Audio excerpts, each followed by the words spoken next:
until after independence is when I now had the privilege and opportunity to interact with him on a one-on-one basis.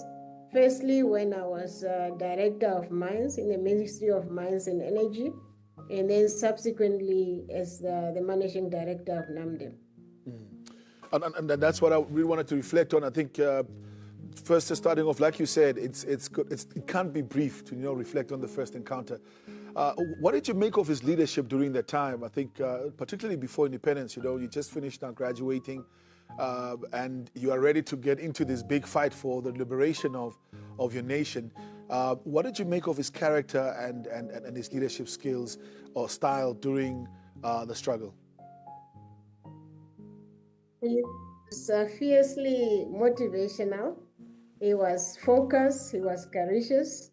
He was very visionary, and he had a mission, and he wanted us to buy into that vision and to be committed to it. And that's why every time he spoke to us, he would tell us the next conversation will be on the outskirts of Windhoek. He really had a vision of things that some of us as young people at that time, we didn't see and we didn't visualize how it was going to happen. But he was committed to the mission, and he made sure that he employed everything that he had about him, hearts and soul, in the mission that we had to accomplish. Well, come independence now, of course, just that focus, I think, and having that outlook on economic independence, we know that during the struggle, it was different priorities from a political perspective, but now the country becomes independent, and you need to start running this country now as a state. Talk to us about your early encounters immediately after independence, particularly with the foray into the Directorate of Mines and how his vision really shaped energy security and the security of natural resources in the country.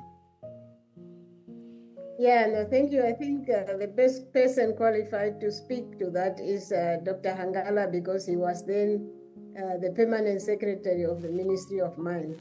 But just looking back into the history of the development of Namibia, going back to its constitution, already in the constitution in Article 98, it was very clear that Namibia will have a mixed economy, and that all form of business formation would be welcome, public, private, joint venture.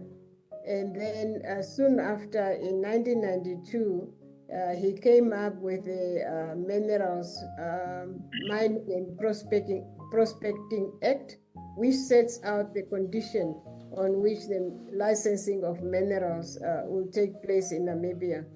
And then, of course, later he focused on the mining industry with the development of the Diamond Act. And one of the key mandates that I got when I was appointed as Managing Director of NAMDEP was to make sure I go out there and transform this CDM into a national company, and that we should aim towards stopping the extracting and exporting of mineral resources in their raw forms and start adding value locally. He was quite strong on, this idea around us becoming a self-sufficient and self-sustaining country as well. How strong did that vision come through in terms of the advice, leadership he had provided during the time that you were at NAMDEP?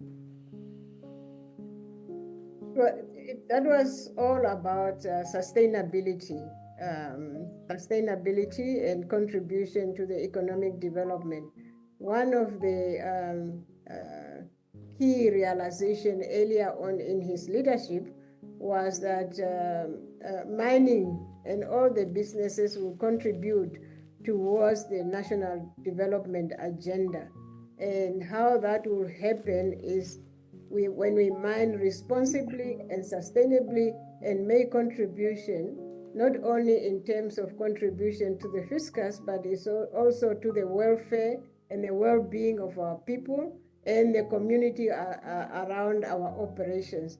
That the businesses that we are managing and the businesses we are owning, or the businesses that we are managing must be operating in the best interest of everything, really, from environment, environmental protection, environmental management was key, contribution towards the welfare of the community around us, contribution towards training and development of skills that will be required to run our own businesses and to contribute towards the development of the country, and obviously in terms of value addition to the resources that we are managing.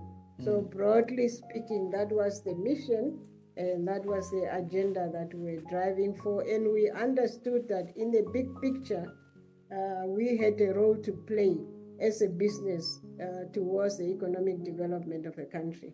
And for us to do so, we had to run these businesses sustainably. We had to make profit, we had to pay taxes, we have to pay dividends to our shareholders. We have to invest in local procurement. We have to invest in the development of local businesses through using our procurement muscles to ensure that opportunity are also shared with the small businesses. In terms of that, I think one of the things I really wanted to also touch on was also the ease of doing business. We know that the founding father was, of course, quite staunch. You know, he always spoke about not having the global West really take advantage of us and doing business on a level playing field, you know, as peers. Reflect a little bit on his ability to be able to balance that need for, benefiting from these natural resources, but at the same time as well balancing it out with the need of creating a conducive environment for private business to flourish and for foreign investment or FDI to, of course, also be able to flow into the country. Yeah, thank you very much. I think we all know, and I'm sure Dr.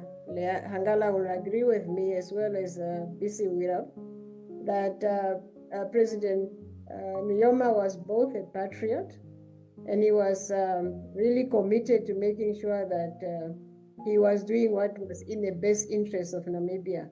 But at the same time, he was also very pragmatic.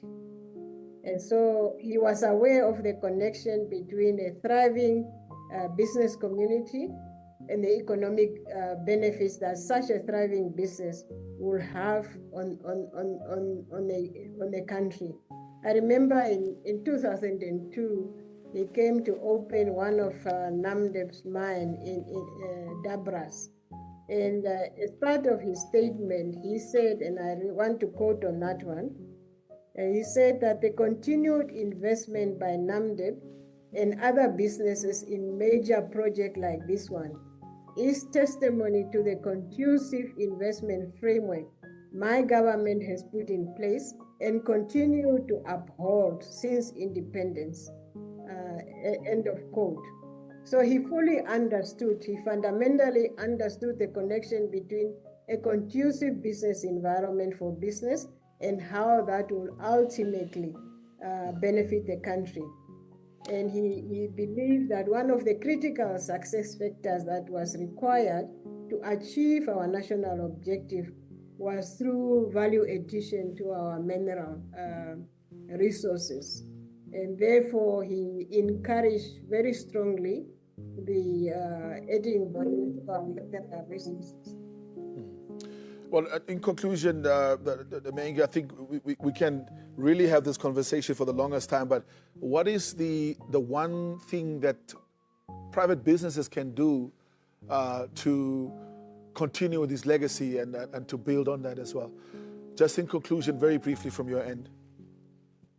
Yeah, I think what we can do, the business community can do, and we can do as Namibians, and the lessons that we have learned from President Sam Nujoma is to continue to implement his vision for Namibia, and that is Vision 2030.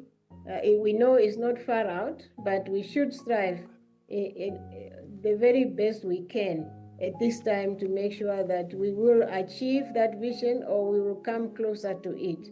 And we should do so with discipline and focus. And that, President Nujoma was a very disciplined person and very focused and committed to a cause. And when he wanted to pursue that cause, he will pursue it to its ultimate conclusion. And sometimes we will say, this is impossible. But for him, there was nothing that impossible. He believed in doing something. He was a man of vision, but at the same time, unlike in some cases where the leader will scope out the vision, but he will also get down to the actual implementation. He will roll up his sleeves and he will get the work done. And anybody who would try to be theoretical about, we didn't do a feasibility study of this, we needed to do that, that's a waste of time. Let's get on and get the job done. So in honoring his legacy and contribution, we must really make sure that we stand out. We stand up for the values that he believed in. He was a role model for all of us, and we must walk the road that he has shown us to walk in, that of unity, national reconciliation, hard work, and discipline in everything that we do. So that's what I think we should do as Namibians in honoring his legacy. I couldn't have said it better myself. Thank you very much, Mahinga, for making time out to talk to us this morning. Thank you very much. There we have a presidential advisor, of course, on constitutional matters and the private sector interface, Inge Zamwani, of course, a seasoned business leader, also reflecting on the time spent at NAMDEB as well under the tutelage of the late founding father. Well, when we come back after the break, we will speak to the president of the Namibia Chamber of Commerce and Industry. We also still have lined up one of the first permanent secretaries of independent Namibia under the Ministry of Mines and Energy, responsible for that natural resource equity conversation. But first, Iva Shishanda is on standby for the 11 o'clock news highlights. Stay with us.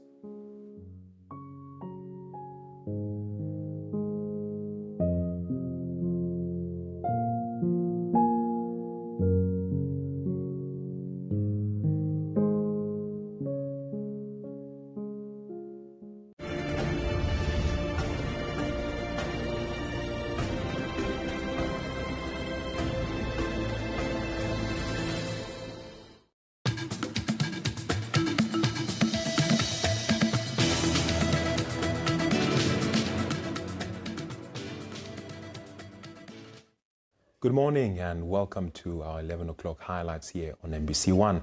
I'm Ivan Shishanda. Thank you so much for tuning in. We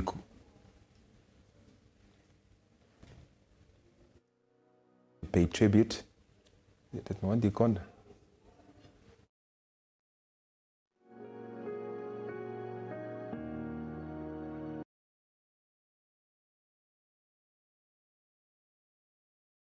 Now, to start off our highlights, the Ministry of Information and Communication Technology says the logistical preparations for the countrywide memorial services of the late founding President Sam Nujoma are well underway.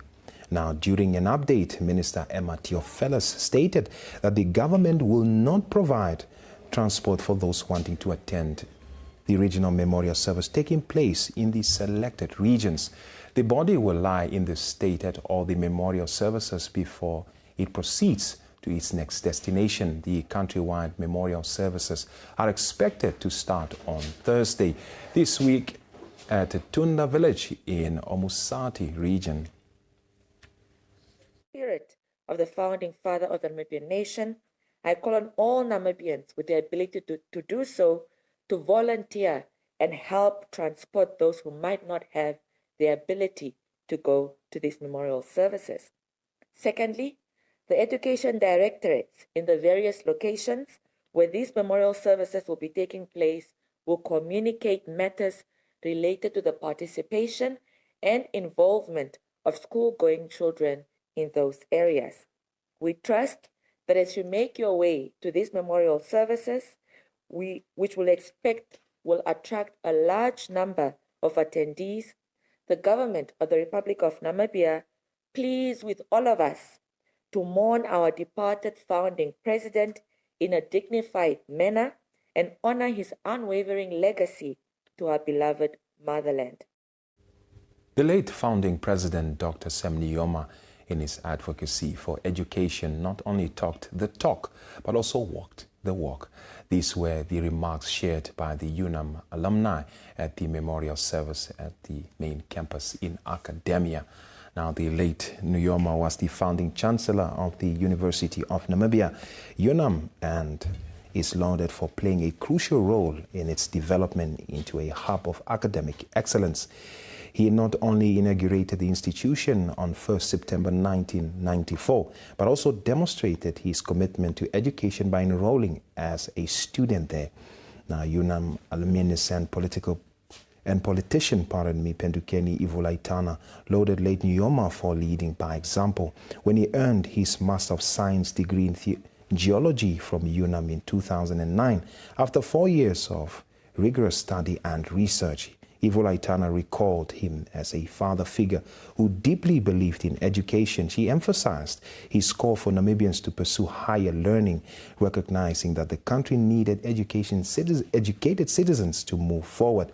Speakers at the memorial service who shared the UNAM corridors and library with Nujoma said they were in awe being in his presence. Who embraced all of us, as many as we were. He embraced us.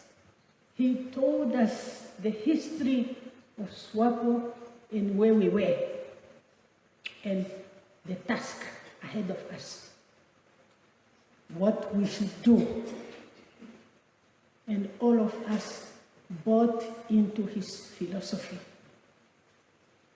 He told us, some of you go to school. You are so young. Namibia is going to become independent. And you need educated people. Some of you can go and fight.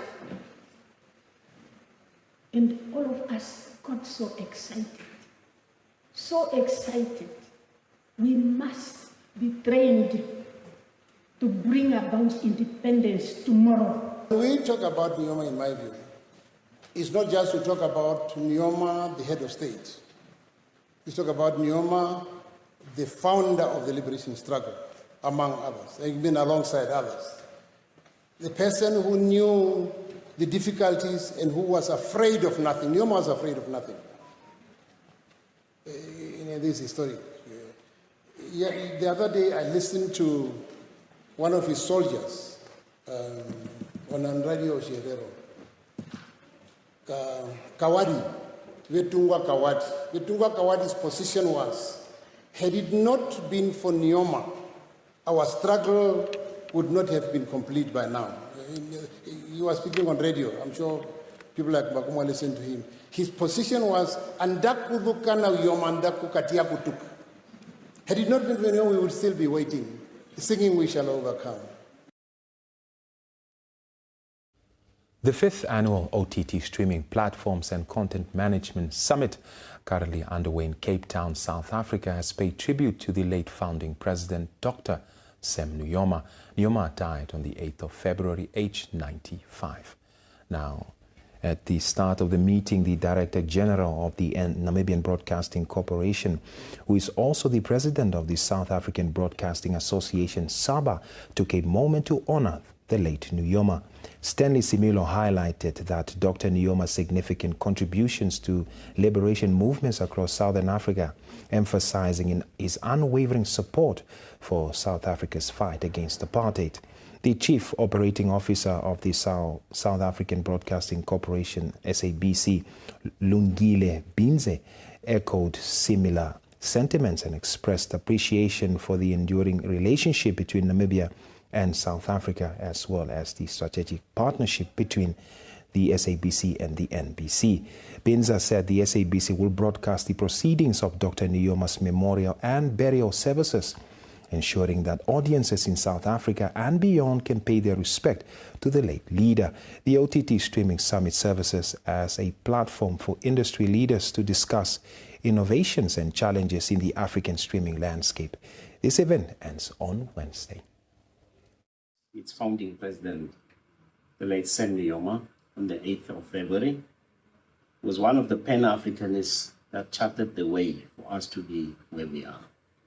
We all must understand that within business, if politics are not in place, you can't do any business.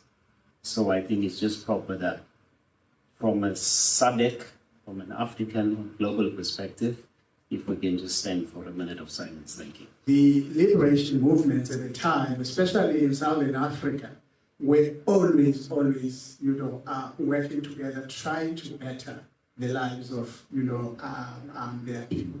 And they continued to do that even in their retirement. They became part of the elders. And when Namibia loses, probably their greatest ever son, South Africa is always going to be next to them, living with them. Members of the public continue to pay their respect and sign the Book of Condolences at the Nujoma residence. People who traveled from other towns are among those paying their respect yesterday on Tuesday. Now, the family of the former First Lady Ovamboland Nujoma and widow of the founding president Dr. Sam Nujoma traveled from as far as Pukiro and Shinene to pay their respect. They offer their condolences to the whole family and the Namibian people at large on the depth of the iconic leader.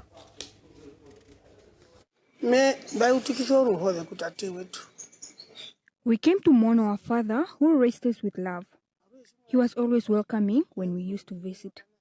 We want to honor him and show our respect. May his soul rest in peace. We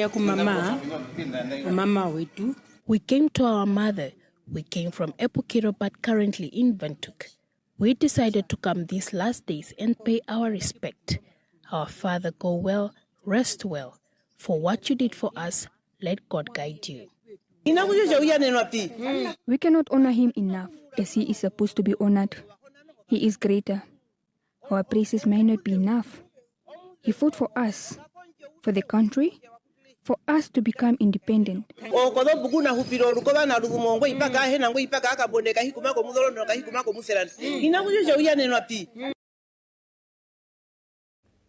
Ex-combatants of the People's Liberation Army of Namibia plan paid homage to the former Commander-in-Chief Nujoma at the family residence in the capital.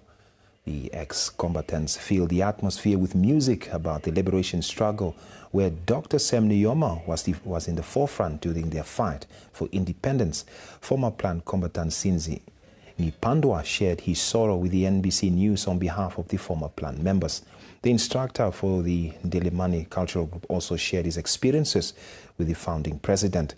The group was created under the supervision of Dr. Sam Nujoma and led by Haipinge Tsoboloko. He led the group from 1985 to 1998, traveling to many countries, spreading Namibia's story to the global audience to raise money towards the struggle. We are mourning our commander and we are mourning our military leader because Nujoma was our direct commander-in-chief during the liberation struggle. Therefore, as other Namibians, we are also hardly hit by this loss. I've been also groomed by him, so to say. What I have as a leader, most of the time, I'm being inspired by his speeches and addresses in various occasions. And also when we travel with the Ndilimani abroad, if he's there, he will want me to visit him wherever he has been hosted. That's it. We've come to the end of our highlights. Please continue to stay tuned on NBC One as we pay tribute to the founding president and the father of the nation, Dr. Sam Nujoma. It's bye-bye for now.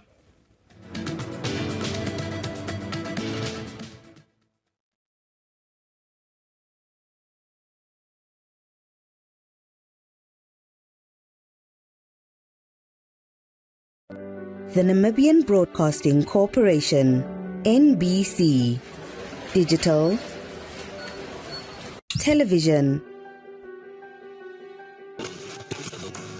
and radio platforms brings you comprehensive coverage on all proceedings and special live broadcasts following the passing of founding president and father of the Namibian nation, Dr. Sam Nujoma. We remain committed to bringing you around-the-clock updates of all proceedings and programming on the life and times of our fallen hero until the burial, as the nation mourns the loss of an iconic and historic figure. May his legacy live on forever. NBC. It's ours.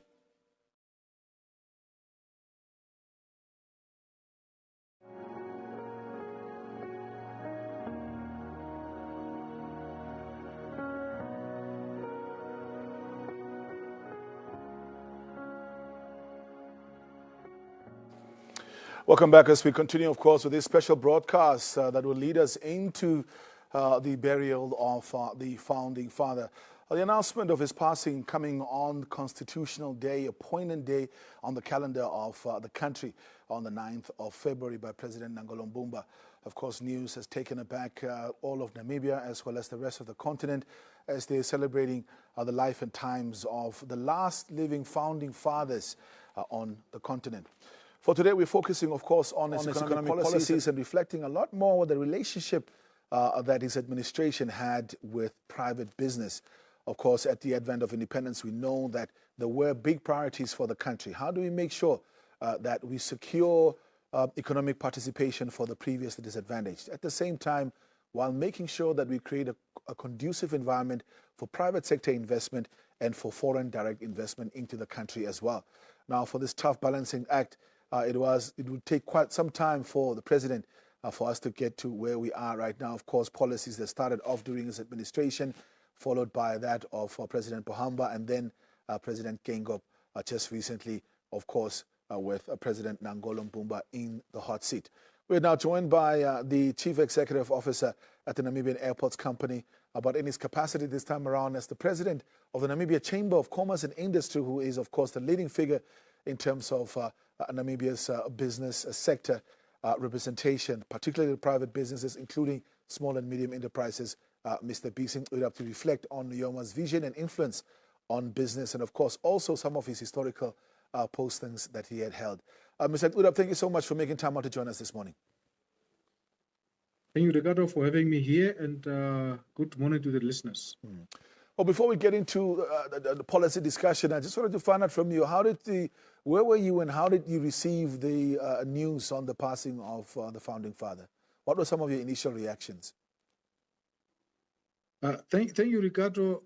All of us knew as Namibians that the founding father was sick in the hospital, and obviously we would get regular update from the family and from the office of the president on the condition of our founding father. However, when that news hit us on Sunday morning, I was on the farm with my wife, and I was still enjoying my Sunday morning sleep, and my wife just woke me up around 6 o'clock in the morning and told me about what was posted on social media about the passing of our founding father. And that moment was a moment that I never dreamt would come in my life and in the life of the Namibian people. It came with shock, although we all knew that he was sick, and it was just a disbelief. It was in the month of February. It was a Sunday morning, the announcement made almost around midnight, and there were just too many similarities between the announcement that was made in respect of our late President, Comrade Geingob, and of course our founding father. So it was not a good news while we knew that he was very sick. Many of us never thought that a brave soldier like President Nujoma would one day be defeated by death. But that is what we have, and we must just celebrate his life. I couldn't have said it better myself. Mr. Urab, if you can just reflect a little bit. We know, of course, that with a lot of people that I've been speaking to, there's always that story around this larger-than-life figure that you would hear about on radio and so on before independence, before they would actually meet him in person. But did you also have a similar experience, or what is your earliest account of hearing about the founding father and actually meeting him for the first time? For us as Namibians who grew up in the 1970s, 1980s, the name of Sam Nujoma was a very important name. Once you hear that name, you are moved from within and from without in terms of getting ready to fight for the liberation of our country. So as a young person, having been active in NANSO, in the SWAPO Youth League, we were always listening to his messages through Radio Namibia that was broadcast from Angola and from Zambia, just getting his messages At times, we would hear from our elders who would travel to meet with him outside about the works that he did.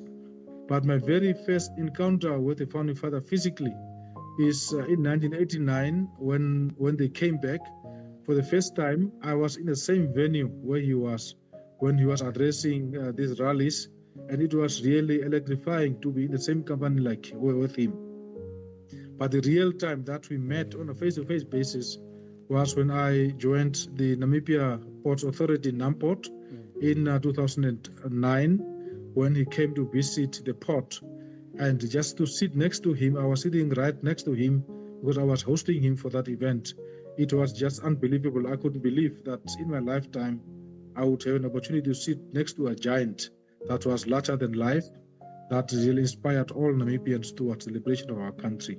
So it was a wonderful moment. And ever since, we've had a close relationship and we met on many occasions. Just to reflect a little bit on what were some of his views, and then we know that, of course, he was a huge nationalist. He was really, really for infrastructure development and really just the self-reliance for us as a country economically. That was one of his main tenets. What was your experience and his thinking around, the nature of the work, particularly in terms of expanding on some of the port infrastructure that we have and potentially making Namibia into a major logistical hub somewhere in the future? Yes, Ikato, we all know that Comrade Nujoma was a Pan-Africanist, and he has always believed that as we develop as a nation, we should develop together with the rest of Africa. And when he came to office, there were some critical infrastructure initiatives that happened under his leadership.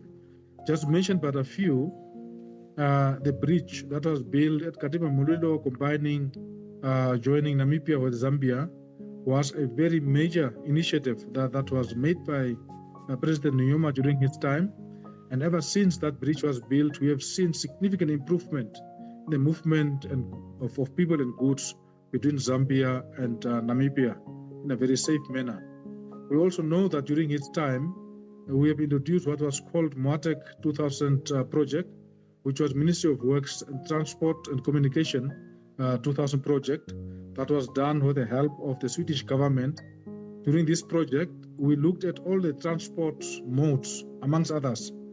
And then that is when we saw the birth of RCC, RA, RFA, and also we have seen how MTC was developed during that time. So it's a big initiative from the president at the time. And he believed in the need for us to develop our road infrastructure within the country, but also linking our country with the rest of our neighbors. We have seen the development of the national road that leads to the Botswana border, but also the development between Rundu and Katima, and many other roads that were aimed at developing our economy. But at the same time, some of the roads were social roads that were aimed at bringing communities together. So the president was also very serious about the development of harbour infrastructure, to the extent that the harbour enlargement project that happened under my leadership was way back initiated during his time. And he believed that the Walvis Bay port was amongst the best ports on the African continent, and that we must give our best to ensure that trade between our neighboring countries in SADC and the rest of the world happens through the port of Walvis Bay. Therefore, he was very keen during his time as president, when I was the CEO there, to come and visit us at the port, giving advice, finding out on the progress of this project. And he had so much interest in what we are doing. So he was indeed a very strong motivator for us to finish that project. Mr. Nujoma, is there perhaps one specific fond memory with the founding father that you can share with us? I must say there were quite a number of them. I'll probably refer to two. Two is fine. The first one was, very quickly, he visited Walvis Bay and went to the house of Tate Bastos, whom I saw putting a very moving tribute in the paper last week. And then he called me there. There was nothing specific to discuss, but he just wanted to find out how I was doing, how are the projects. And then he introduced me to a delicacy, which happened to be called kokochas. It is something that I never knew. It is a head of a hakefish that is specially prepared by the wife of Tate Bastos. It's the first time that the founding father introduced me to that, the legacy, and until now, every time when I go to Walfish Bay, I must have kokochas, and every time I have that, it reminds me to that particular meeting with the founding father, where we introduced me to that particular product. The second encounter that I can remember and recall is during the construction of the project at Walfish Bay. The founding father called me and my chairman then at Namport, and he wanted to be updated on the progress of that project. And then he summoned us to his farm, and my former chairman Jerry and I had to go to Etunda, to the farm, to really just spend a day with him and to fully brief him on the progress of the project. And he was very proud of the work that we did, and he really encouraged us to continue to serve our nation and to make sure that we develop our infrastructure so that Walfish Bay can become one of the most efficient, biggest ports in Africa. So that is the two specific instances that I can mention for now, but there are many more. I think I want to leave it there. Of course, I really wanted to reflect on the business from the NCCI side, but I've got Mr. Tara Shanika on standby that will join us. I can perhaps do that. Just in conclusion from your side, how best can we, and I really think, because of the experience as a public executive at the highest level in the country, I really want you to draw on that experience. What is it that can be done, or how best can public executives such as yourselves, or those that hold positions of such importance within the public administration, continue his legacy and build on what he has left behind? Thank you, Ricardo. President Nujoma was a big thinker. He is a man with vision. And we as business leaders in Namibia must make sure that we fulfill some of the dreams that he had. Sometimes he would come up with ideas that look like it's almost impossible to execute, but really we are now, as we are growing up and starting to understand what this world offers us, we must make sure that we fulfill the big dreams that he had. We must ensure that we raise our children as Namibians who are committed to the uplifting of the well-being of all the people of this country. And he also ensured that we must take care of the most needy Namibians. We should not neglect those who are seen to be on the lower strata of our society. We must make sure that they are taken care of, that we build our continent, and that we also become relevant in terms of our Pan-Africanist standing. That whatever we do, we must work together with our brothers and sisters from other parts of Africa to build a united Africa that is strong economically, that can trade amongst itself. And that is what our founding father believed in, that we can trade amongst ourselves as Africans, that we can be self-reliant, and those dreams must be continued at all costs. We must remain committed to the cause of our country. Thank you very much, Mr. Ngwira, for making time out to join us this morning. Thank you, Ricardo, and all the best to you. That is, of course, B.C. Ngwira, who was formerly the Chief Executive Officer of the Namibia Ports Authority and currently in charge of the Namibia Airports Company as well, reflecting on the vision of infrastructure development by the founding father. When we come back, we continue to look at his interface, of course, with private sector, and I'm quite excited about our next guest, who has gone, of course, started off as a public sector executive and has moved on to become one of the most influential business people in the country. When we come back after the break, stay with us.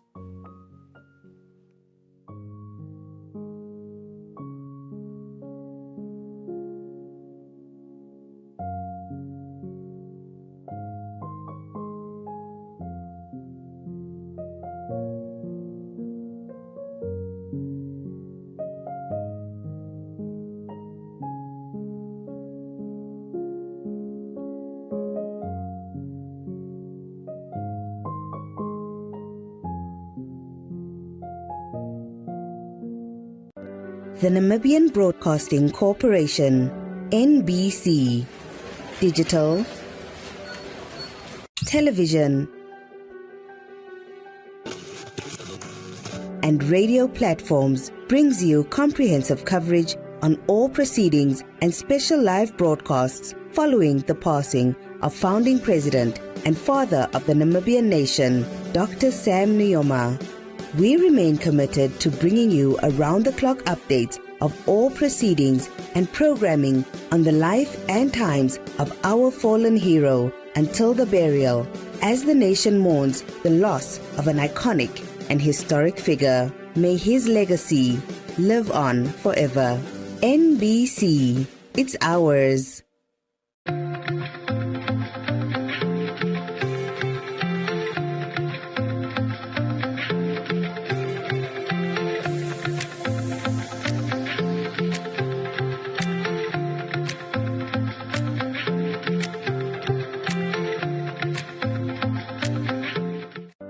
The Namibian Broadcasting Corporation, NBC, digital, television, and radio platforms brings you comprehensive coverage on all proceedings and special live broadcasts following the passing of founding president and father of the Namibian nation, Dr. Sam Nujoma. We remain committed to bringing you around-the-clock updates of all proceedings and programming on the life and times of our fallen hero until the burial, as the nation mourns the loss of an iconic and historic figure. May his legacy live on forever. NBC, it's ours.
Well, thank you very much for staying on with us as we continue to celebrate the life and times of the founding father, but today particularly focused on his interface with private business. Our next guest is Dr. Liake Hangala, a former government official, a public executive, renowned businessman, and of course a retired executive at this stage. Between 1990 and 1995, Dr. Hangala was the permanent secretary of the Ministry of Mines and Energy.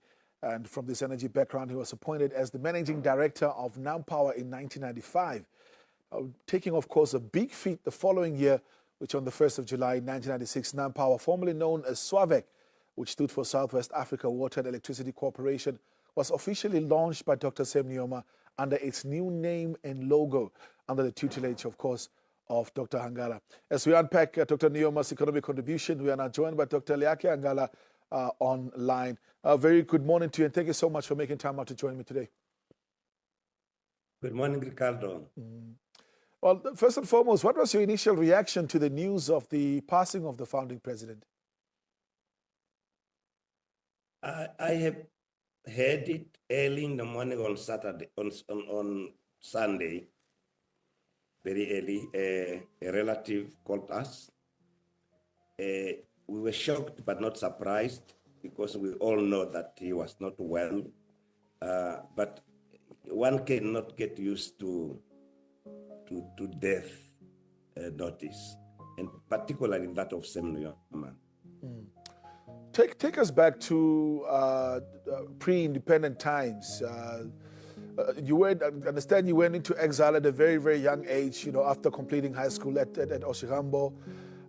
Take us back to that time quickly, just to reflect on, I think, those initial thinking around joining the liberation struggle and the first times that you've heard about this Sam Nujoma character.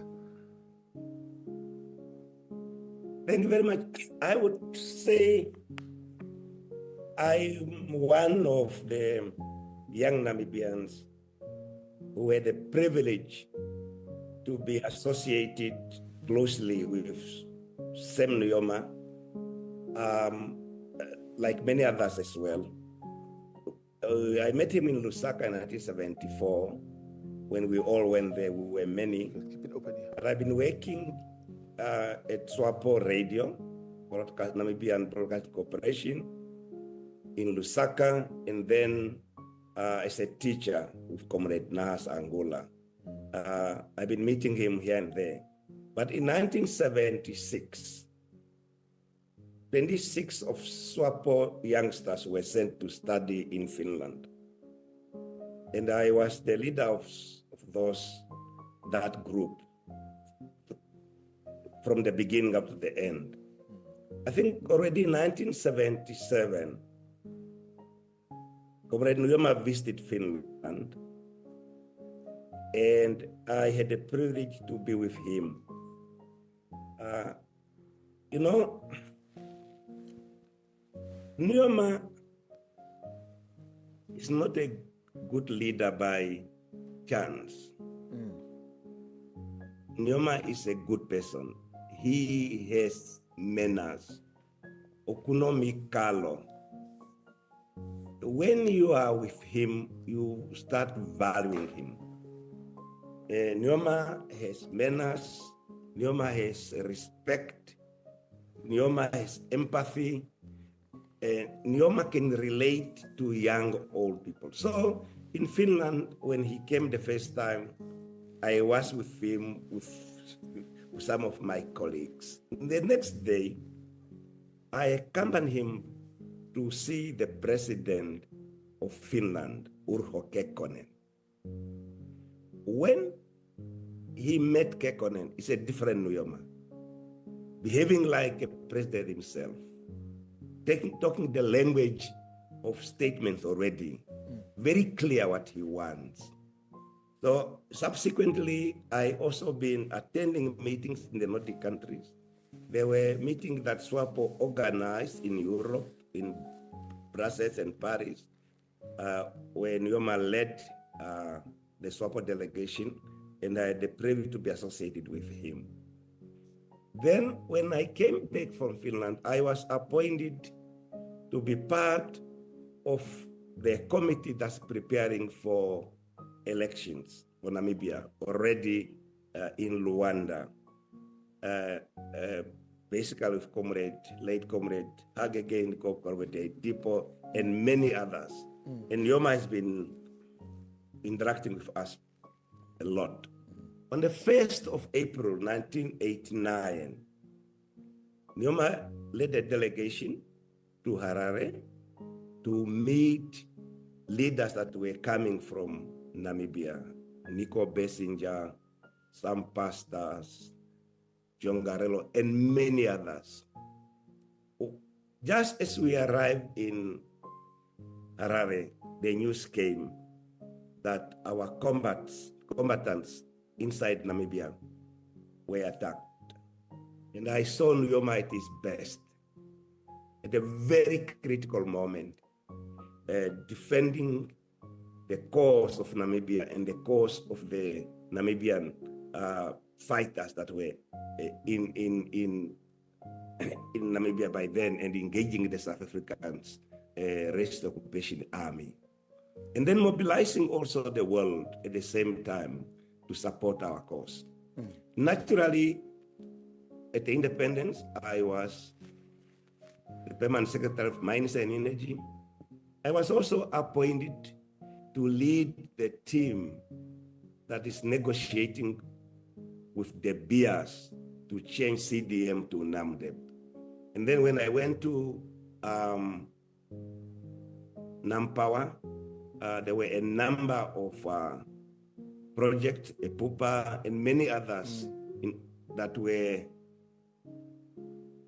very central to the government, and we've been associating with Nujoma for a long time. I accompanied him a lot to go to Rwanda to see President Dos Santos in connection with EPUPA, supply of electricity to Namibia and to Angola and from Angola to Namibia, and many other state delegations that accompanied him that he was leading, particularly when I was also the president of the Chamber of Namibia Chamber of Commerce and Industry.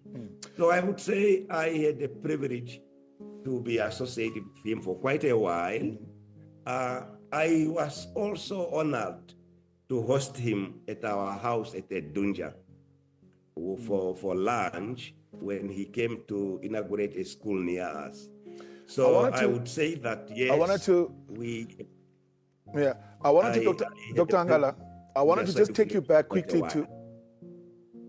Yes. Yeah, I just wanted to take you back quickly to your days. I mean, you're the first permanent secretary at a very crucial juncture of our country's history, immediately at independence in 1990. Of course, one would think, I mean, as one that grew up in a free Namibia, I would think just the amount of friction that was there between the previous administration and you now coming in, taking over as permanent secretary, and now you've got this huge portfolio around mines and energy. Reflect a little bit on, what was his key focus, his outlook, a policy around, managing these natural resources of ours and providing that energy security that Namibia needed at that advent of independence. The good thing was that SWAPO has been preparing for independence for quite a while. Before independence, there was already a clear policy and strategy what to do with our mineral resources, particularly diamonds and energy. And his instructions to us, our minister was Andimba Toivo, and Helmut Angola was the deputy minister, was that go there, ensure that you transition from the apartheid regime to our regime in a manner that is smooth, and make sure that you put a policy that ensure that we manage our resources. But Nujoma also helped us in a way, because he advised that we get good professional advisors to help us with transition. We got advisors from the Commonwealth who have been helping us, advisor from the government of Norway. So I think it was a smooth and clear transition. In terms of the negotiation skills and dealing with people, we've heard quite a lot, but how was your experience with him, particularly when leading these negotiations, when you have to sit with different people across the aisles, and sometimes there are deadlocks. Those that have already been previously advantaged want to keep some of those benefits. These that are coming in right now also trying to make way for themselves. Talk to us a little bit about how you experience his negotiation skills and his dealing with his people skills, for lack of a better word. The good thing is that Nujoma does not take a chance. He likes to prepare. And he taught us to prepare all the time. So before we engage our partner that we are negotiating, we really prepare all scenarios from an opening position to closing position. And he also likes consultation, and that also he taught us. So therefore, it's very important when you negotiate to ensure that you get what you want, but your negotiating partner must also feel that he or she got what he wants. So it must be seen to be a win-win situation. So you must have a clear opening position and fallback position. And that is the preparation that SWAPO and that Nujoma taught us. And also to ensure that you have around you good professionals that will help you. So to me, it was a lot of learning, but also inspiring. And of course, Nujoma was also available. If during the course of negotiation, and there is a point that you want to consult the government, he's telephone was always available through his PAs and so on to get new mandate. So it was a great opportunity to negotiate through his mandate. Dr. Angala, a huge task was also, the role of localizing and rebranding some of the key national utilities and assets in the country. Nampower, for example, where you served, used to be SWAVAC in the past. Take us back to that period and why it was important, of course, to rename some of these and rebrand some of these key national utilities and assets. Well, it was clear that we have to Namibianize it, to Namibianize our institutions, to reflect what we are.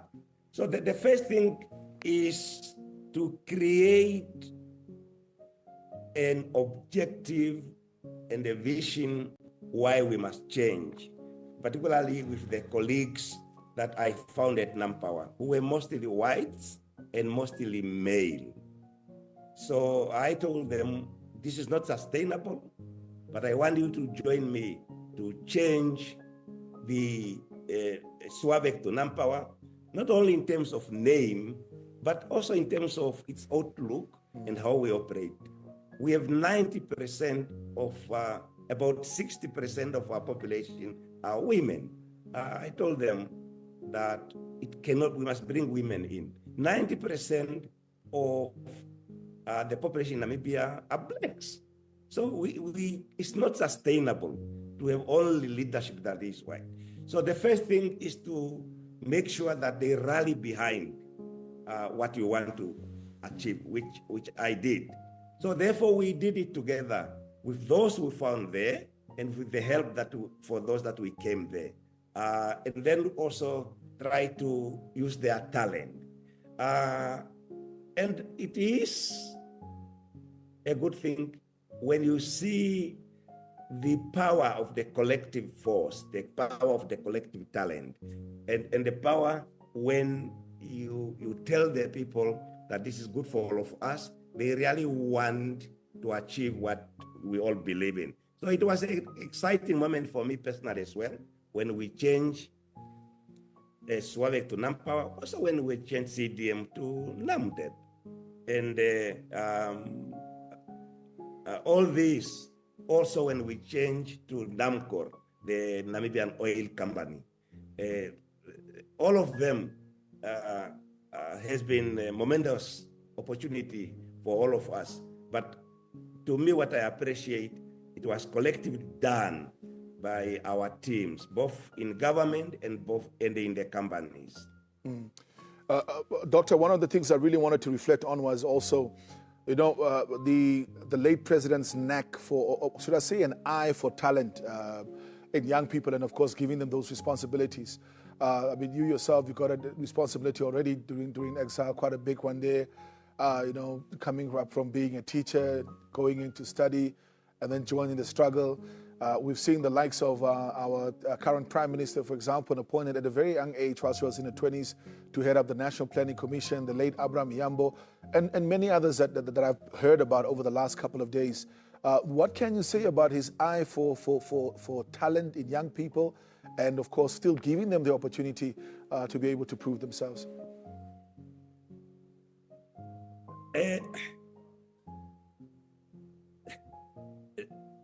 I think through his career and experience, he can easily identify the talent, whether in the diplomatic circle, academic circles, or military circles. He does not like lazy people. He does not like people who are not serious. He does not also like people who are economic with the truth. So once you really impress upon him that you can carry him, he can carry the mission and mandate that he has given to you, you will always have the eye of Nujoma. But I will tell you, if you are useless, if you are drunkard, if you don't behave, we will easily drop you. There's no time for those things. or he had no time for those things. In conclusion, how best can we celebrate his legacy going forward as Namibians? I think not all of us can be presidents. Not all of us can be Nujomas, but all of us are citizens. Citizens that we must behave in a manner and style that will bring the legacy of Nujoma forward. Number one, Nujoma wants us to have manners, respect the old, the young, and those that are weak. He wants us to work hard. Nujoma wants us to be united as a nation. Nujoma wants us to make sure that independence must mean everything to everybody in Namibia, particularly economic emancipation. Prosperity must go to all. Nujoma also wants to make sure that as a nation, we uphold the spirit of neighborliness, to have a good relationship with our neighboring countries, with SADC and with Africa. So to me, the best way to continue his legacy is to ensure that we perpetuate his manners, his characters, his vision, and make sure that Namibia remains the country he wanted it to be forever and ever. Thank you very much. I couldn't have said it better myself. Thank you so much for making time out to join us this morning, Doctor. Thank you. Dr. Liake Ngala, of course, who was the permanent secretary of an independent Namibia's Ministry of Mines and Energy, and moved over to set up, of course, and rebrand SWAPO into Nampower in 1996. And we know, of course, his history, having fallen into private business in the latter years, just reflecting, of course, on his time during exile, and then immediately afterwards on energy security and natural resource management under the tutelage of the founding father. When we come back, we continue as we reflect a little bit more on his history with private business and creating a conducive environment for business to thrive in Namibia. Stay with us.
Welcome back. We're continuing celebrating the life and times of the founding father, Dr. Sam Shafashino Nujoma. We know, of course, that he'll be laid to rest on the 1st of March. And up until then, we are under national mourning, of course, recognizing a number of practices during this period. One of them, flying the flags of half-mast. Another one, of course, we know that all large-scale public gatherings have been suspended, or that they are public. Of course, the private ones also being requested kindly by government to do so in recognition of this global icon, a revolutionary liberation struggle fighter and hero that has fallen, of course, one of the last founding fathers on the continent of Africa. And so part of that will, of course, be recognizing this mourning period and us, practicing a certain decorum as a nation up until the funeral takes place on the 1st of March. Nonetheless, this morning we are focusing on the business aspects of the administration of Dr. Sam Shafishuna Nujoma, of course, his outlook on private business, relationship with private business, and that tall task of creating a conducive environment for foreign direct investment and private business to thrive in a country that was plagued with a lot of social injustice that government actually need to put in some corrective measures as well. I'm now joined in studio by somebody who has got quite an experience with the private sector, having represented the Namibian private sector's apex body as a chief executive officer for close to 15 years. That's the Namibia Chamber of Commerce and Industry, Mr. Tara Shanika, to reflect a little bit on his policies and, of course, the relationship with private business. A very good morning to you, and thank you so much for making time out to join me this morning. Good morning, Ricardo. Thanks for having me. Well, just to start off, I think before we get into the policy conversation, where were you when you first heard of the passing of the late president, and what was your initial reaction to that news? Well, I was at home, just woke up to the news, the sad news. A close relative has actually texted me in the middle of the night, but I didn't see the message until around 6 o'clock in the morning when I woke up. And of course, social media inundated with his pictures, messages of condolences. And it was, I knew he was not well. He was in a critical condition in the hospital. The messages were saying that he wasn't well, but I also knew that he was in hospital before, in other times, and he got well. So my hope was that he was still going to be well, and we were going to have him around for some more time. But that was it. I started reflecting on his life as the leader of the Namibian Revolution, but also as the first president of the Republic, and my private interactions with him, things that he has said in private and in public, and what that meant, and then I could really feel the weight of whatever he meant or he said, whether in private or public, during that time of reflection or reflecting on his life. Let's take it a step back quickly. Just what were some of your initial or the first times you've heard of Sam Nujoma and that first encounter? Can you maybe walk us through there? Well, when I was growing up, I have heard about Sam Nujoma. My first teacher in grade 1 was his sister, his younger sister, Mime Sophia Asino. And we have heard that she was a sister to Sam Nujoma, the legendary Sam Nujoma who was in exile. And I grew up hearing him in the media. In 1998, I left the country to Angola and underwent military training. So when we started what was then called intensive military training, at that time there was a lot of young Namibians who flocked into Angola. And for SWAPO leadership, they had to train as many people as possible so that if negotiations in Brazzaville and everywhere else fail, we'll have to carry on with the armed liberation struggle. So there were those of us who underwent that intensive military training in 1988. And in September 1988, he came to the opening of our training program. We were very happy to see Sam Nujoma. What was funny, actually, is that a few weeks earlier, we went to start the training, and we saw a man at the first parade we had walking with white beards, and we assumed it was Sam Nujoma. We were disappointed when we were told that it was actually Peter Mwishihange, who had also gray hair like Sam Nujoma. That famous beard of his. Yeah. Yes. So the official opening ceremony, then President Nujoma and Peter Moshihange came together to do the official opening of the training. That was the first time I saw him. I never got close to him or shook his hand or talked to him, but I saw him, and that was quite enough. Very inspiring character. He was very inspiring in his speech when he addressed us, and we were very happy and enthusiastic about the liberation struggle and freeing our country. And then he came to the graduation. When we graduated 3 months later, our training took 3 months only. It was an intensive training program, and he came back to do the official graduation ceremony when we graduated. And then, of course, the 31st of March, or 30th of March, 31st of March, when he announced that there is now a ceasefire in 1989. There is now a ceasefire, and we'll be going home to participate in the election. So I was also at that parade. It was a big, probably the biggest ever parade in plan that we had in 1989, where he announced the ceasefire. And of course, I only interacted with him when we got independent, shook his hand for the first time when he came to Ongwediva. I was a student, and then I had a privilege when I was working for NBC here to interview him in 1999 during the war in Congo, and I had a privilege of having one of the very rare interviews with President Nujoma on our participation in the war in Congo. And it must have been quite a time, quite a thing, because of course, there was a little bit of controversy also surrounding it during the time as well. It must have been quite an experience to interview him on that particular subject matter during a time like that. In fact, the interview was more about SADC and the role that SADC could play in mobilizing resources and achieve things like energy security. At that time, he was talking about the Inga the hydroelectric project in Congo. He was talking about water, and then we talked about the war.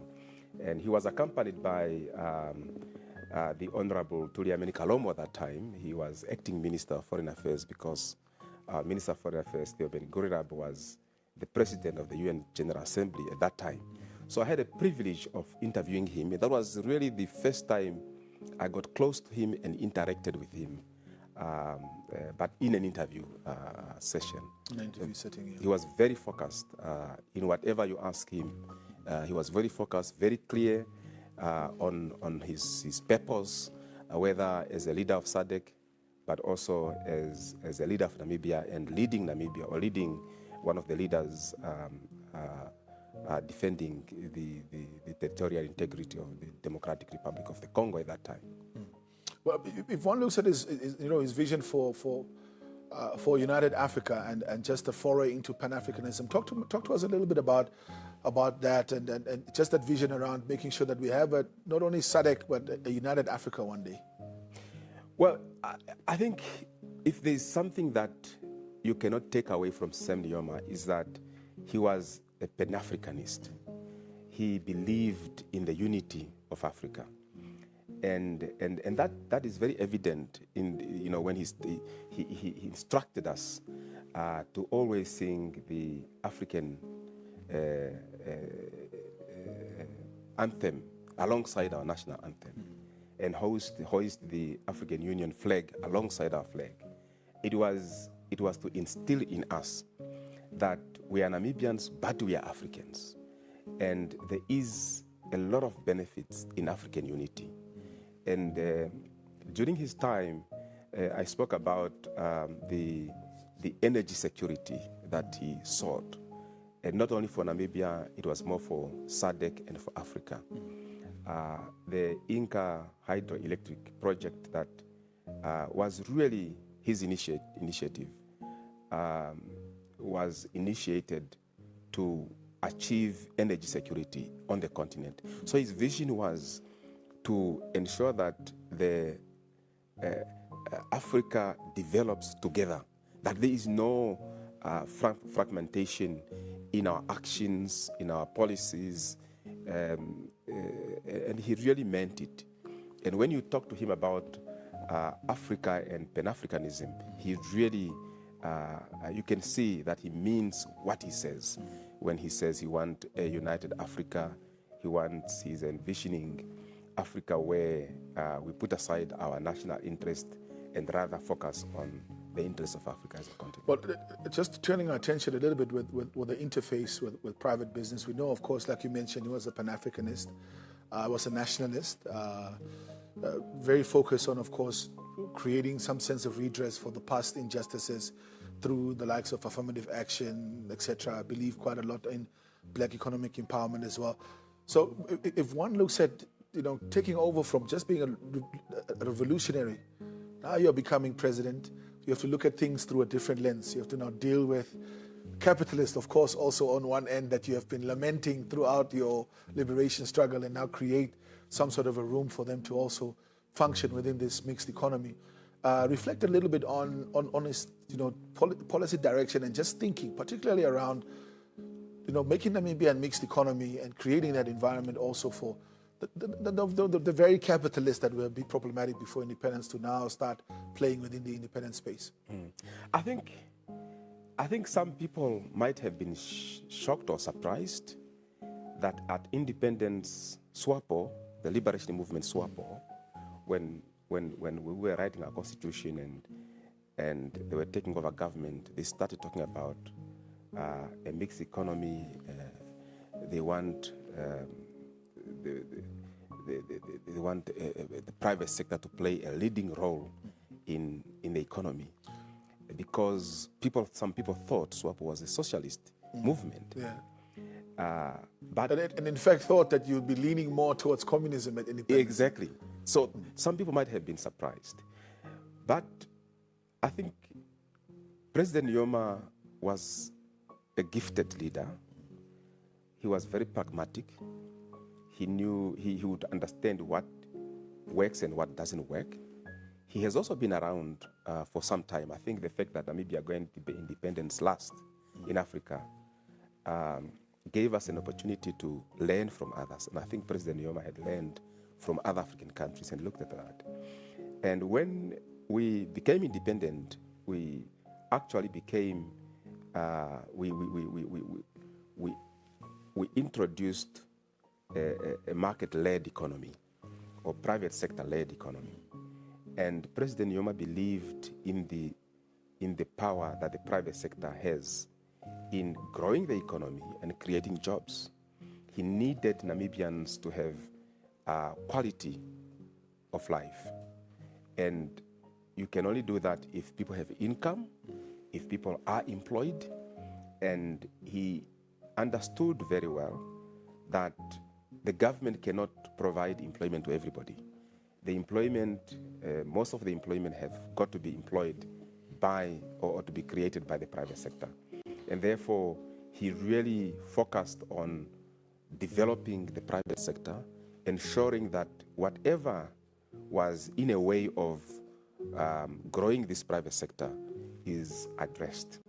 And that was reflected in the policies that he pursued and the interactions that he had with the private sector. One of the things that was done right at independence, a few months after independence, was to create a chamber of commerce, which we didn't have.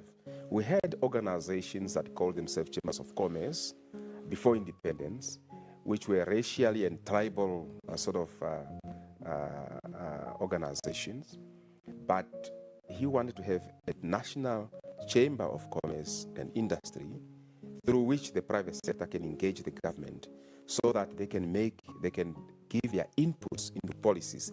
He wanted his policies that he drove as government to benefit the private sector and to allow the private, or to prepare the private sector to grow. In terms of that growth as well, one of the things that one looks at it, particularly with the mixed economy, and if you want market forces to drive it, is that you need to have, your regulation cannot be too tight.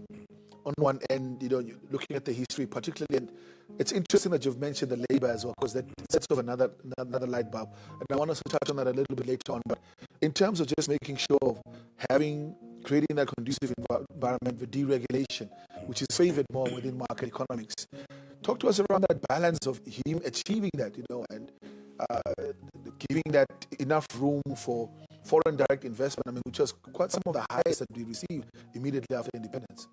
Yeah, actually, he leaned more onto. I think President Nujoma hated red tapes and procrastination. He didn't like, it when public officials procrastinated things or created red tapes that prevented business to thrive. And in our interactions with him, his questions were always, what is that you think needs to be changed? If you think something can be changed, tell us, then we change it. Unless if it is conflicting with our laws or there are other problems. If it can be changed, it will be changed. There was an incident in Luanda in May 2002. We had traveled with him. We had accompanied him as part of the business delegation, accompanying him to visit Luanda, Angola. That was 3 or 4 months after the peace deal between MPLA government and UNITA after the death of Jonas Savimbi. And we had gone there he had actually spoken to our president then, Dr. Liaki Hangala, to ask if we can mobilize food to donate to the Angolans who are coming out of the bush who are hungry. And we did that. But also, he wanted us to meet the business community in Angola and look at opportunities because Angola is now peaceful. There's no more war in Angola. When we got there, we asked if we could meet him and President Santos together, the business community. And he agreed, and he convinced President Santos to come with him to the meeting. Yeah. And when we were in that meeting, we presented what we thought are the opportunities, but also the challenges that we see in facilitating trade between Namibia and Angola. One of the things that we mentioned was the visa restrictions. There were visa requirements for Angolans coming to Namibia and Namibians going to Angola. And he leaned on to President Nujoma. I was kind of the facilitator of that session. And I could hear him asking President Santos if he has a problem with removing visa immediately. And President Santos said no. And President Nujoma stood up to answer to these challenges and said, look, I have consulted President Santos. We've agreed the visa will be taken away. If that is what is preventing you from trade, we'll take it away immediately. And of course, once the president pronounces it, then it's a directive. It's a done deal. The Ministers of Home Affairs were just instructed to go and finalize the agreement to facilitate visa-free entry of Namibia into Angola and Angola to Namibia. And that is how pragmatic and action-oriented he is. Doesn't waste time. Doesn't waste time, goes straight to the action. Yeah. Yes. One of the things, of course, that you also championed, also during your tenure at NCCI, was to also ensure that there's a certain level of infant industry protection. We're not necessarily stifling competition and so on, but certain level of infant industry protection, recognizing some of the vulnerabilities that we've had as previously disadvantaged Namibians, but also understanding, obviously, that some of the small and medium enterprises and some of these industries really were sort of like the bread and butter for many Namibians. Talk to me a little bit around that thinking, how that vision, of course, was also supported during the execution of that vision. In actual fact, the infant industry protection measure is part of the agreement around SACO. And at that time, when it was brought in, there was a lot of debate around if we are part of SACO, and South Africa, we are 5 in SACO, 5 countries in SACO. South Africa is the only industrialized economy in comparison to the BLNS countries, Namibia, Botswana, Lesotho, Swaziland. And he really wanted to see Namibian products or manufacturing, especially in Namibia, taking place. So he promoted that infant industry protection because he wanted to see Namibian products also being produced without being stifled by South African products, because South African industries were much bigger and the economies of scale wouldn't allow you to produce products in Namibia and compete with South Africa. Although there are no tariffs within the customs union, you have you then have some special tariffs, which is part of that infant industry protection to protect the industries at an infant stage until it grows. It gives them about 7 years or 8 years, which can be renewed to become 14 years maybe, and allows this industry, like we had it with poultry, for example, is to allow this industry, or pasta. We had this industry protection around pasta production in Namibia. You wouldn't have had this industry in Namibia if you didn't have these type of policies that are protecting. So your Pulanas of the day and others have been beneficiaries of that so policy. We need, yes, dairy and others must be protected so they can produce here. Otherwise, we'll be swamped with South African products only, and we will just be a market and not a producer of anything. Well, the president spoke a lot about unity. We're seeing, of course, you've been a champion for private sector business for over a decade and a half in private business yourself. But now we're seeing that there are, not to say that it's wrong to have additional associations and so on that come up to represent business interests. But if you reflect, if you see it in hindsight, how he was so strong on unity and speaking with a united voice, and, you know, a bit of a scramble that's taking place right now, just speak to us in terms of, I mean, whether this is really in line with what he envisioned for private sector business in Namibia, or is it it's healthy competition? Let's continue. Well, I think you know, we have freedom of association in our constitution. Everybody can create whatever organization that you want to create, but I still think that our economy is still very small. Our population is very small to have too much fragmentation. Even in politics, when you have too many political parties, it doesn't make sense to me sometimes to see everybody starting a political party, but also everybody starting an organization, a labor union or organization. But in unity, you always have power. Unity is important. Right at independence, one thing that President Nujoma wanted, he wanted unity within the business community. This racial fragmentation that was existing, tribal organization for businesses, he wanted that gone. And he actually persuaded business to create an organization that can speak on their behalf and ensure that in terms of inputs into policies and legislations come from a united front as business. And what I see today, I think it is not helping us that much. There is a need for unity, working together, not only as associations, but also as business. In many times you find that even businesses, you find them, everybody wants to do your own thing, but sometimes when you combine forces, you achieve a lot more than when you are alone. So I don't really support the idea of having too much fragmentation. If there is anything that is dividing us, we must really address it and maybe focus more on what is uniting us, and whatever is there that can unite us, we must rally behind that. And I think that is something that I would like to see being addressed within the private sector in Namibia. Mr. Shaneka, thank you so much for making time to come and join us to reflect really on the life and time of the president. Just one final word from you to the Namibian nation, perhaps a word of condolence on your end. Well, I would really like to extend my heartfelt condolences to the Nujoma family. I've been to the house a couple of times, but to the Namibian nation. President Nujoma hardly had a family.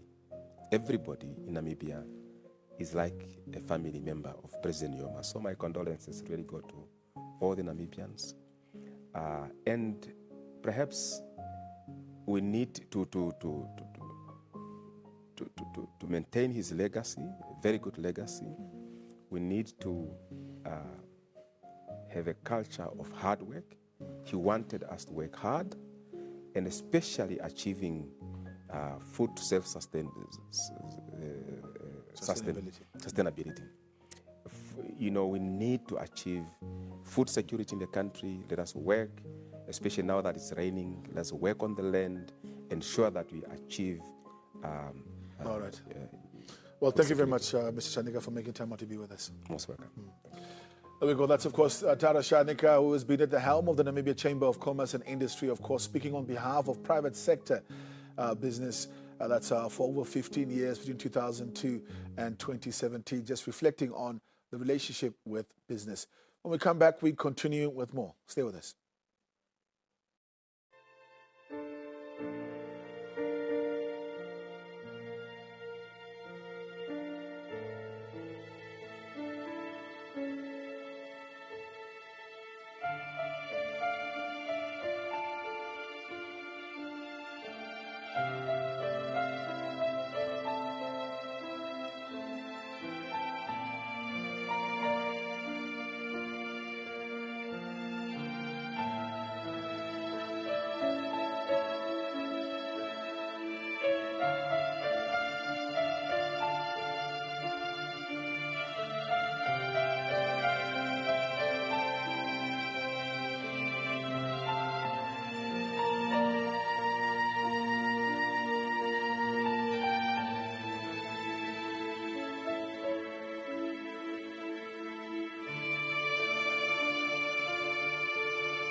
Welcome back as we continue, of course, of our foray and looking into and speaking to business leaders across the country in terms of reflecting on the leadership of the late President Nujoma.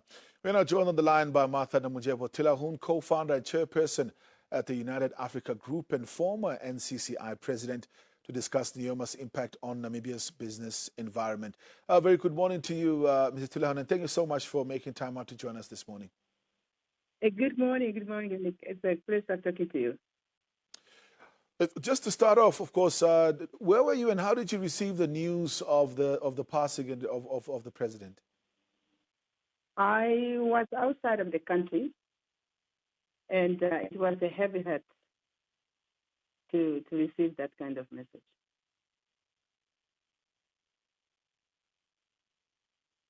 I'm still in a shock.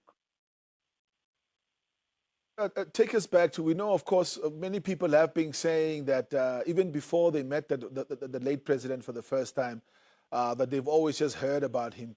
Can you take us back to your earliest memories about him and when you met him for the first time?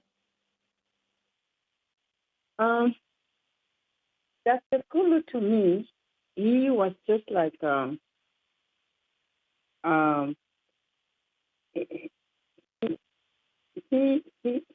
me, he was just like I remember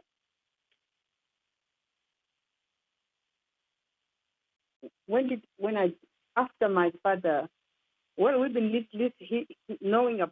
listening about or knowing and hearing about Nujoma as a liberator, as a father. So after I lost my father, to me he was my mentor, a confidante, a man whose wisdom really resonated deeply within my soul. He was a close family friend a comrade in arms with my own father during the dark days of those liberation struggles. So that's how I really consider him like, father to me. As a close family member, what can you tell us about his character, as a person and his leadership style? Like I said, that he was a very close family friend, a comrade in arms with my own father during the dark days of liberation struggle. And I remember they shared a sacrifice, their unwavering belief in a free Namibian. And that kind of things is very forged the bond that extended beyond politics, beyond a bond of that embraced our family as one. So, and then I remember countless conversations, which really filled with insight. To me, it's like his guidance, his unwavering belief. He treated me like his own daughter. He's really offering me advice, not just in a professional matter, but also on life. To me, he was like a father. And he taught me many things which some of my own father did not. So he taught me many things. So he taught me even the importance of integrity, the power of perseverance, and the true meaning of standing tall. You know what I'm saying? In terms of that kind of Nujoma. You of course, somebody who's quite revered as an astute businesswoman in the country for many, many years. If you can just think back, can you take us through how he had created a conducive environment for Black Namibian businesses to thrive in Namibia? Like I said, the man, it was a man of principle. And like I said, he was a mentor, a confidant, a man whose wisdom resonated deeply within my soul. As a Namibian, first president, after it is independent in 1990, he played a pivotal role to me in shaping the country's business environment during that tenure. His tenure in the office of being a president. And I remember his leadership, that was more important. He led a foundation for Namibian post-independence economic development. He talked about such as economic reform, infrastructure development, national economic policies, mining, resources management, international trade, which he's been taking a lot of business people, all international trip he has. In terms of course, we know that he was quite strong on not only on Black economic empowerment, but of course also providing young people with opportunities in the country as well. Just talk to us around his support for young Namibians, whether it was in private business or whether it was in government.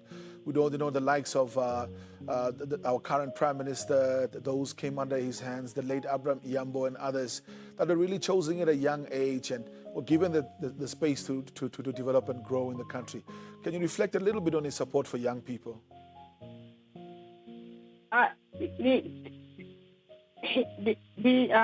One of the cornerstones, when you talk about the lessons from the business lead, one of the cornerstones of Vision 2030 was economic diversification.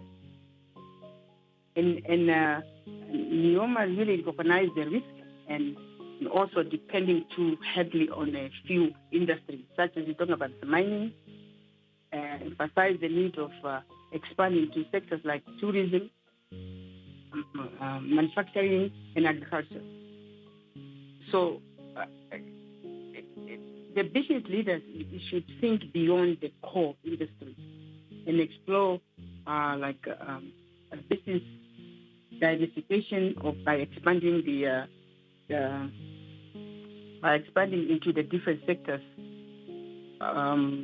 companies like reducing vulnerabilities to markets, which is frustration on them. They could create more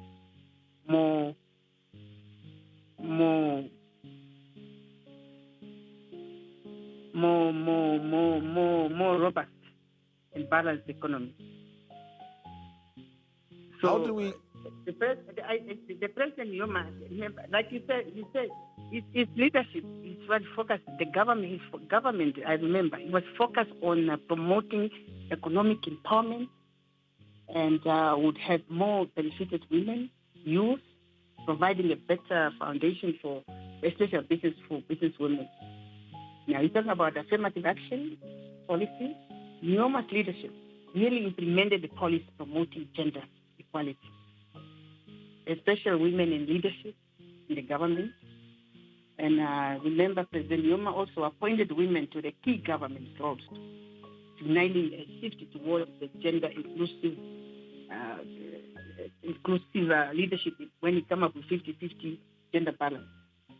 And then also, to support the entrepreneurship, his leadership introduced like an initiative that encourage the entrepreneurship across the various sectors, and also support for small and medium-sized enterprise growth. And some of these initiatives has a gender-specific program aimed at uplifting women in business. So youth and women, that was more people really wanted to. In conclusion, Mrs. Tilla, how do you think we can best ensure, that his legacy continues as Namibians?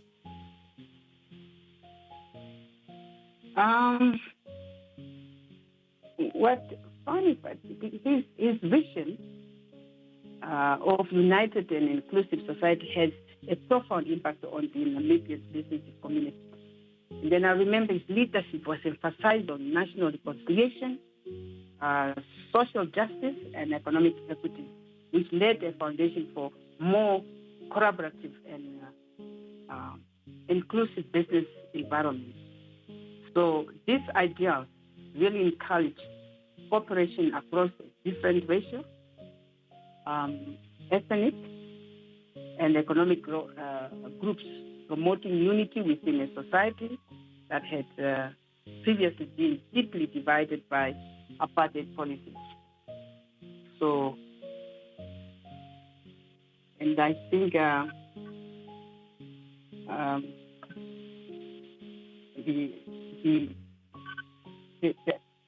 can tell that Namibia has a lot of true healers, a leader whose vision shaped on really our nation. So, and but his spirit, his dedication, his love for his people will live in our hearts forever. Thank you. Thank you very much, Mrs. Tilla, for making time out to join us this morning. Thank you so much. Well, that's Ms. Martha Nujoma Tilla, of course, one of the most influential businesswomen in the country, of course, speaking to us as well as the chairperson of the United Africa Group of Companies, just reflecting on the role and, of course, what the former president had done for black economic empowerment, but, of course, specifically also to empower young women and young men as well. Stay with us when we come back. We continue with more right here on this special broadcast.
Well, of course, as we continue to unpack the Founding Fathers' economic contributions, we are now joined in the studio by Mrs. Patriarchal Martin, Managing Director of Namib and NCCI's first Vice President between 2020 and 2025. Very good morning to you, Mrs. Martin, and thank you so much for making time out to be with us.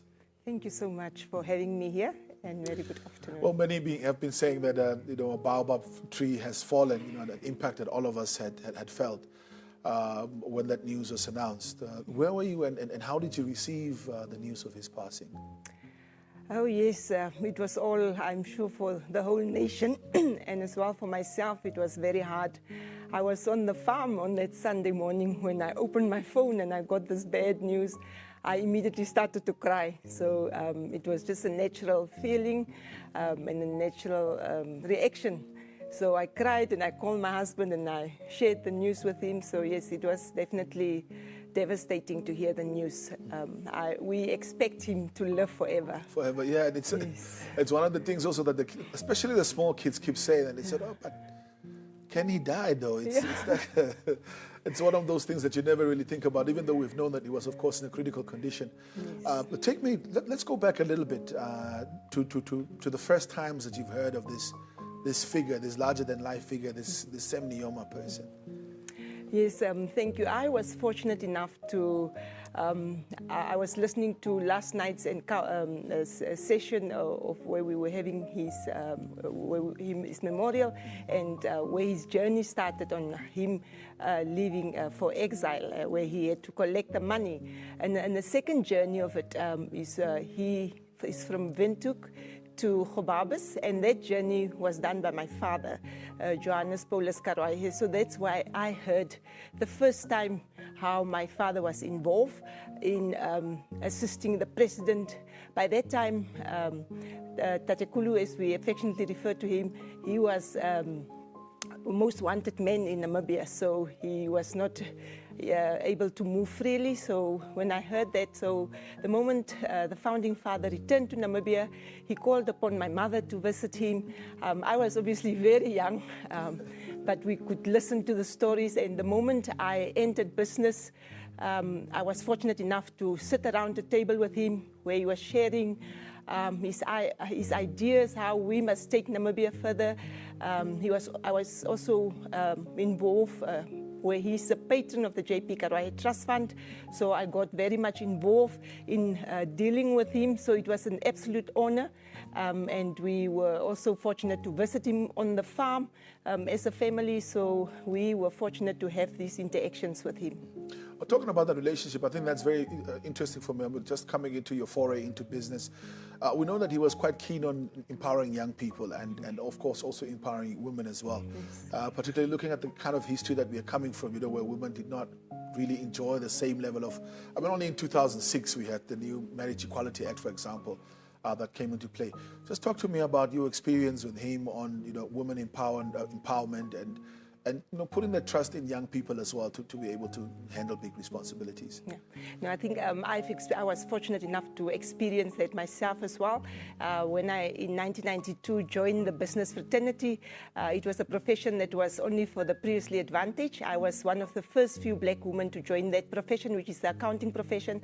And when we joined the profession, we were still treated very differently. The same person with the same qualification like myself, where we're doing articles.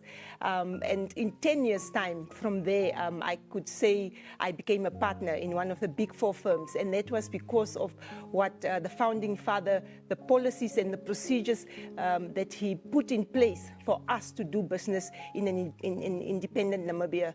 So I always say that him, our founding father, together with many others, they made sure that we get our freedom. And now it's for us as a young generation, although I'm not so young anymore, to take this country and make sure that we have economic emancipation and making sure that we as the youth and the elderly youth, as Dr. Kurare was referring to us, that we take Namibia and unite for a common purpose and make sure that we take Namibia to the next level where everyone gets empowered and we make sure that we celebrate his legacy going forward. But of course, we know that it's also been very strong in terms of black economic empowerment, bringing in things like affirmative action and so forth.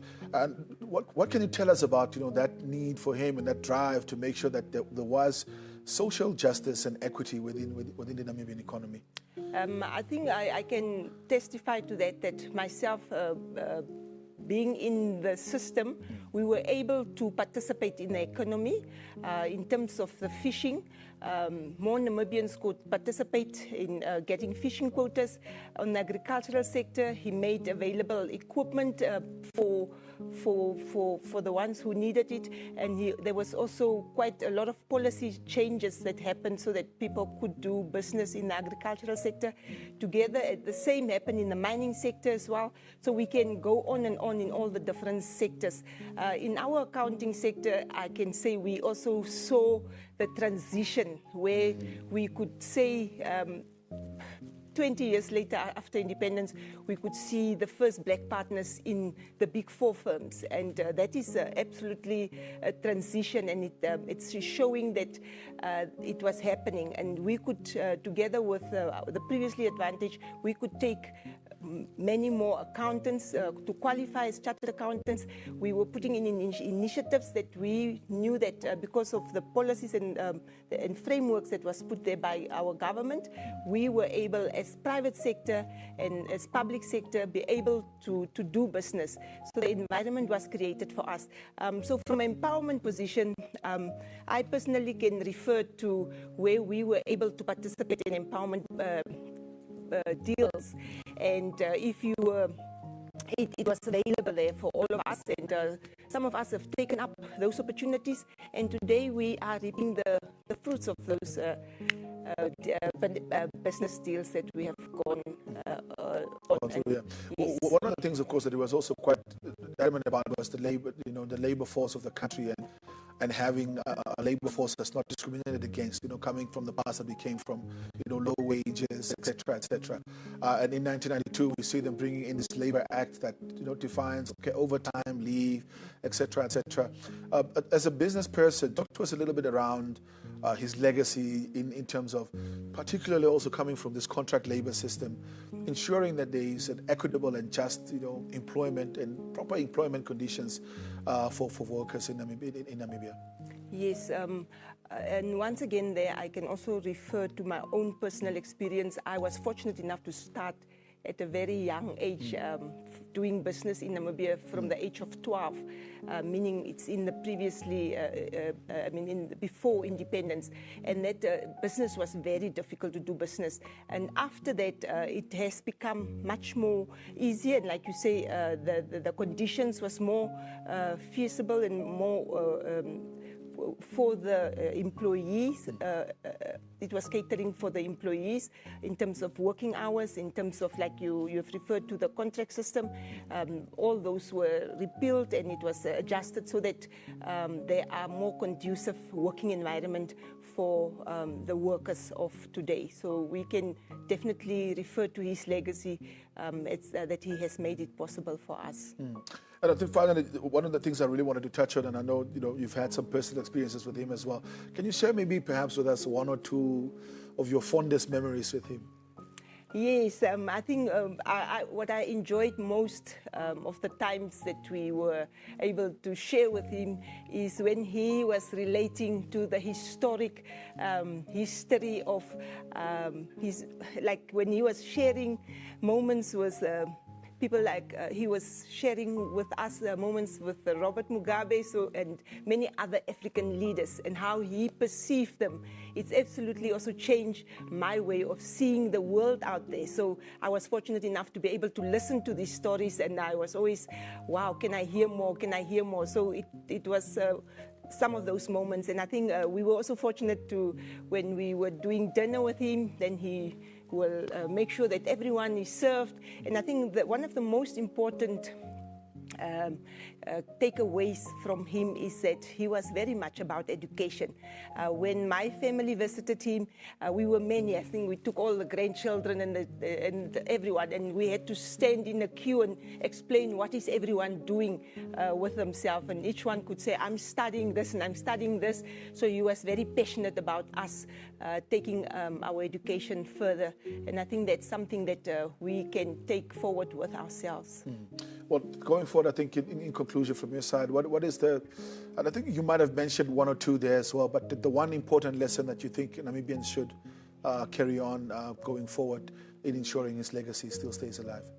Yeah, I think in memory of our late Dr. Sam Shafishuna Nujoma, our founding president, I would like to say, as Namibians, let's unite. Let's focus for a common purpose, which we all know what it is. It's to make Namibia a better place.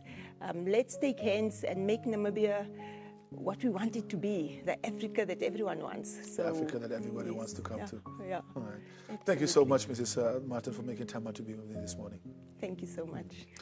There we have it. Of course, we're continuing to celebrate the life and times of Dr. Sam Shafishuna Nujoma, President Martin, Managing Director at Namibri, and NCCI's first Vice President between 2020 and 2025, of course, chatting with us this morning and reflecting a lot more also on some of the opportunities that were provided for black business immediately after independence. When we come back, we continue with more. Stay with us.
We want to send our sincere condolences to the Nujoma family and the whole of Namibia. So let's stay strong and rest in peace, our father.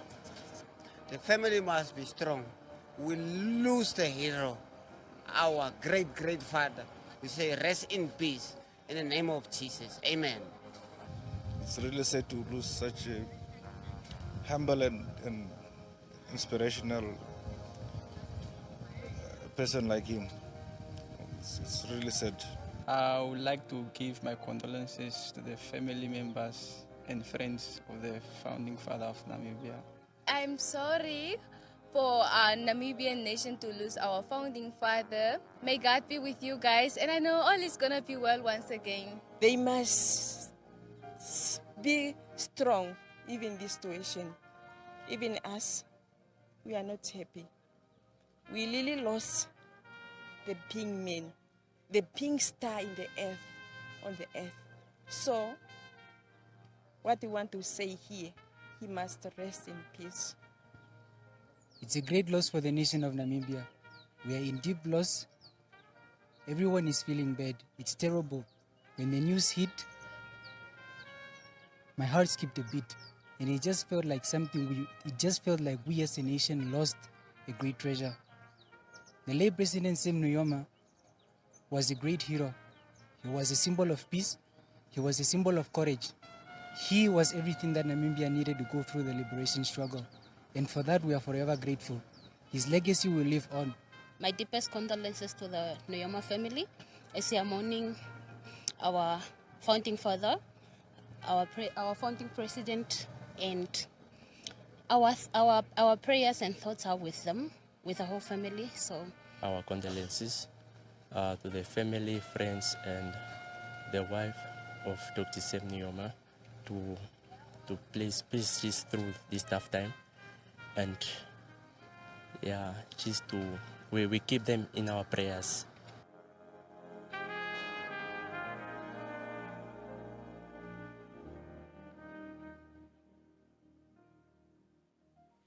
Well, there we have it, ladies and gentlemen. Of course, just the first half of the day focusing on the private business interface by the late president, as well as, of course, his economic policy outlook as well.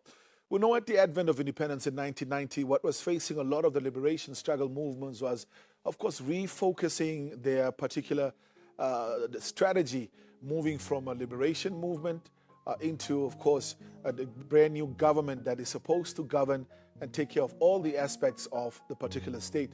One of the challenges, of course, was creating that conducive environment for private business. And as mentioned a bit earlier on by some of our guests that joined us this morning, former presidents of the Namibia Chamber of Commerce Industries, public executives, as well as heads of institutions as well, was that when the president announced initially that they're looking at a mixed economy for the Republic, then there was a lot of confusion, as many people thought that the SWAPO party was going to choose socialism as the economic policy when it started. Of course, we've seen over the years how that has benefited Namibia. At the same time, trying to, of course, ensure that there is black economic empowerment and some sort of redress through affirmative action policies for previously disadvantaged Namibians. At the same time, President Nujoma was able to make sure that he kept the market deregulated enough for it to attract hordes and hordes of amounts of foreign direct investment, and of course also create an environment that is conducive and has an ease of doing business very, very competitively in Namibia as well. We've of course also heard a little bit earlier on in conversations with some of our guests that policies such as the infant protection policy was deliberately brought in during his tenure to make sure that small and medium enterprises were protected, particularly in areas where Namibians had skills and an advantage to set up business as well. That is, of course, just a mere reflection, a drop in the ocean of what was done under the leadership of Dr. Sam Nujoma immediately after independence for the economy and private business. When we come back after the 1 o'clock news bulletin, we'll continue with our special broadcast in the other half as we continue to focus on his economic diversification policies and, of course, his black economic empowerment policies as well. On that note, I'm Ricardo Tlangosep. Thank you so much once again for being in our company for this morning. Just a reminder once again that we are in the mourning period. All public gatherings, major conferences, workshops have been suspended until the mourning period is over, and the public, of course, is being asked to also take into note that we are in the mourning period and keep any sort of celebratory events under wraps for now as well, and to exercise that decorum of mourning during this period. Just a small reminder for you there as well, flags will also be flying half-mast during this time. And since we are going to be receiving a lot of international dignitaries, Namibians are, of course, also reminded, particularly our road users, to be extra cautious on the roads when they come across a police convoy as well. On that note, from myself, Ricardo Tlangosep, and the rest of the crew here in Studio 2, until tomorrow, bye-bye.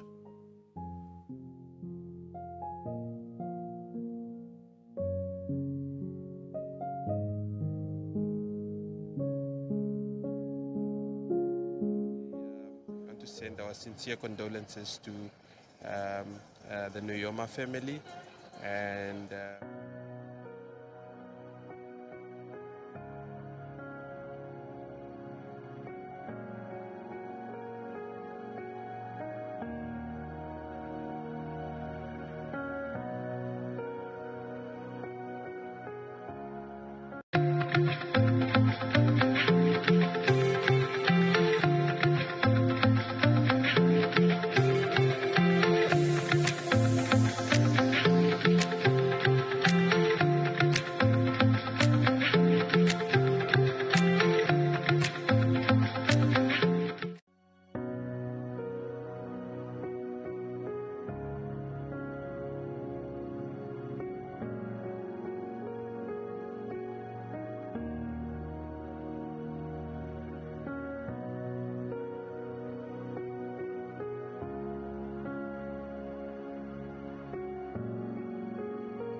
The Namibian Broadcasting Corporation, NBC, digital, television, and radio platforms brings you comprehensive coverage on all proceedings and special live broadcasts following the passing of founding president and father of the Namibian nation, Dr. Sam Nujoma.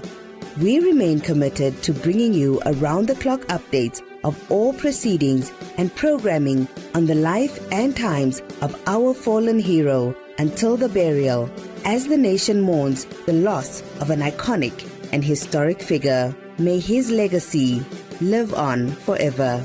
NBC, it's ours.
My name is Mary Pokusanga.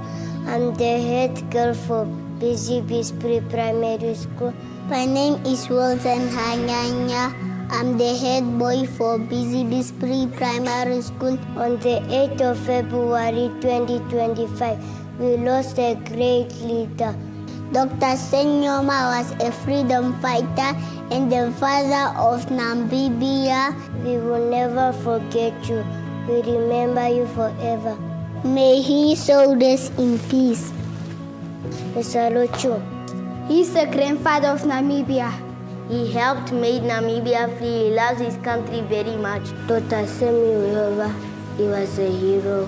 He was strong and brave. He helped Namibia to become independent. He worked so hard for our country. He wanted the children to go to school. I'm going to school because of Dr. Nujoma. He believed in peace and love. Dr. Nujoma was a hero. Dr. Nujoma wanted all Namibians to be happy. Thank you for a free Namibia. May your soul rest free. Dr. Nujoma was a good man and the president. He will never die. Your light will never die. We will celebrate you. Thank you.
The Namibian Broadcasting Corporation, NBC, digital, television,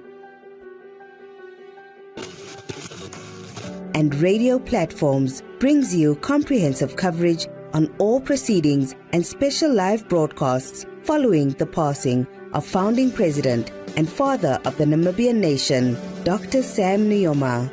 We remain committed to bringing you around-the-clock updates of all proceedings and programming on the life and times of our fallen hero until the burial, as the nation mourns the loss of an iconic and historic figure. May his legacy live on forever.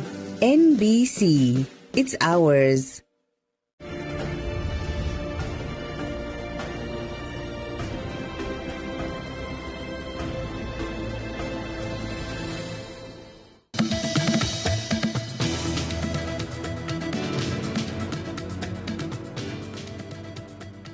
Greetings, Namibia. Thank you so much for joining us for our 1 o'clock bulletin here on NBC. With me, Ivan Shishanda, alongside me, Selma Moses, for the sign language interpretation. Thank you so much for being with us and also for paying tribute to the founding president and the father of the nation, Dr. Sam Nujoma.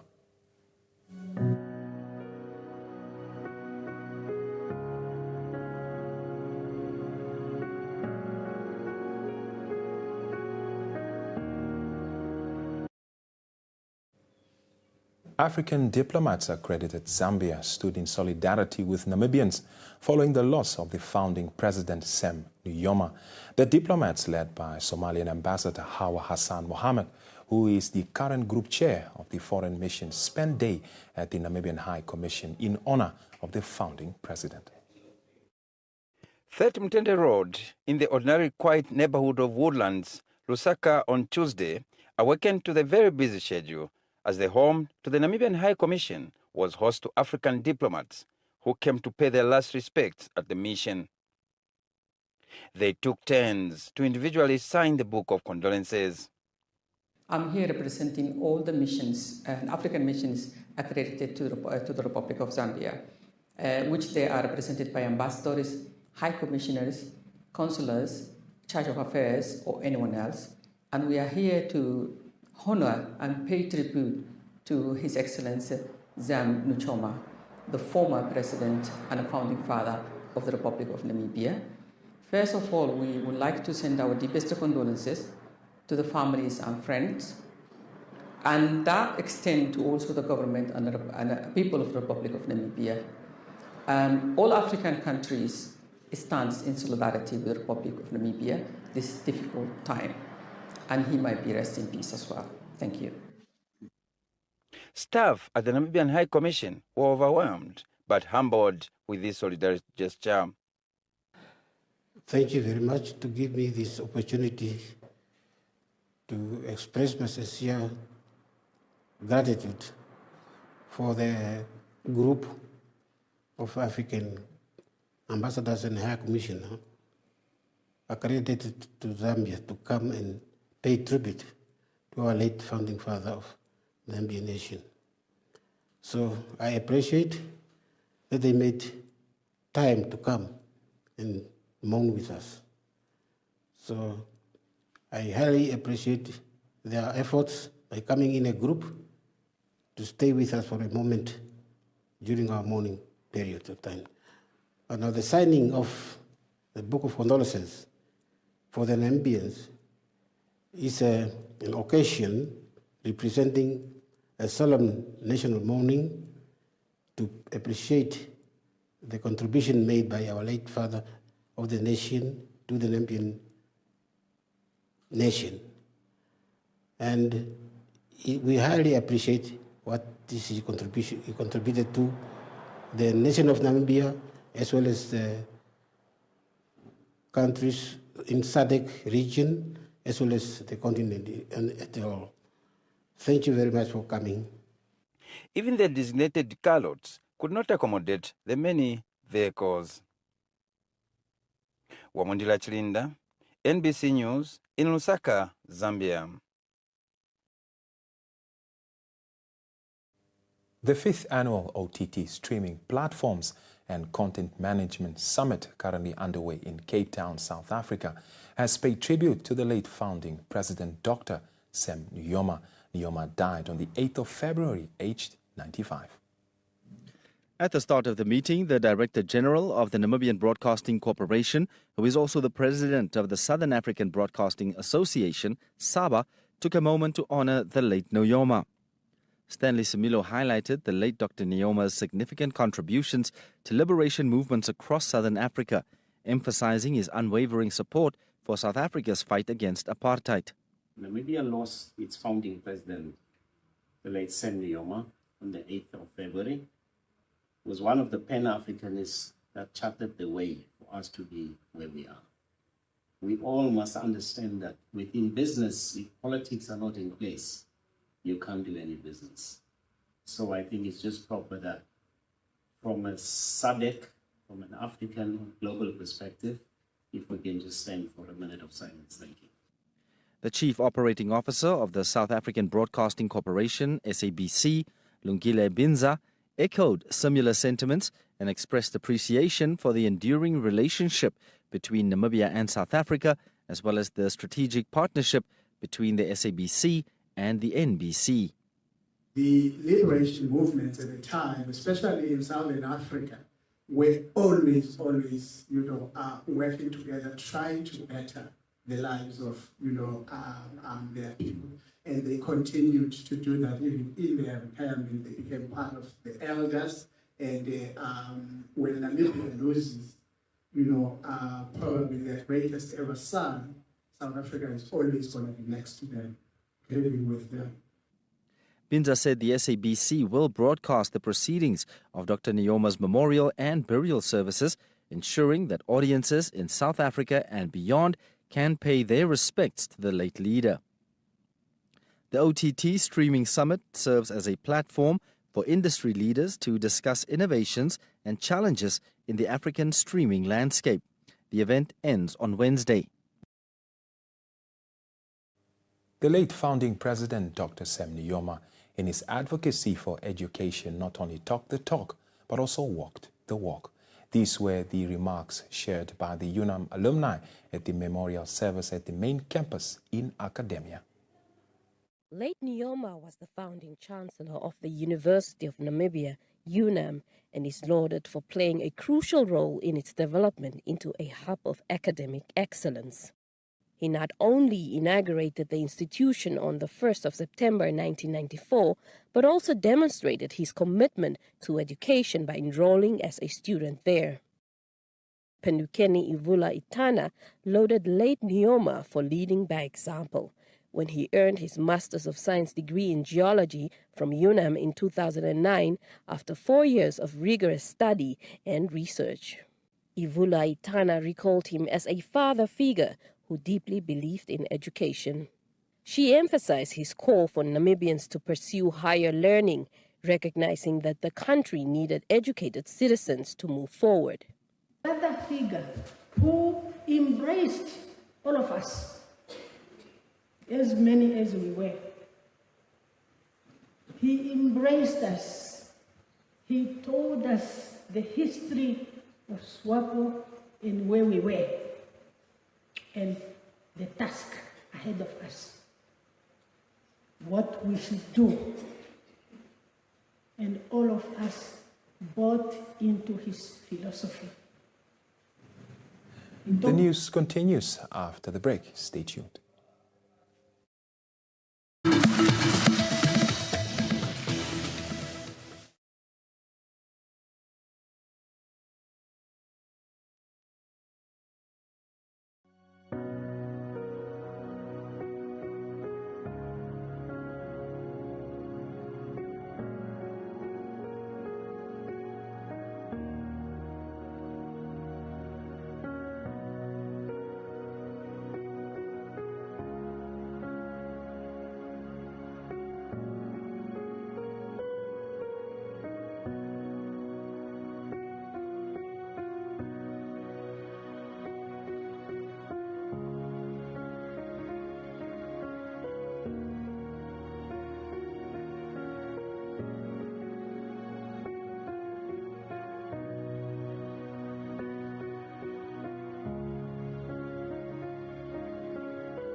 Welcome back. If you've just joined us, this is your 1 o'clock bulletin here on NBC.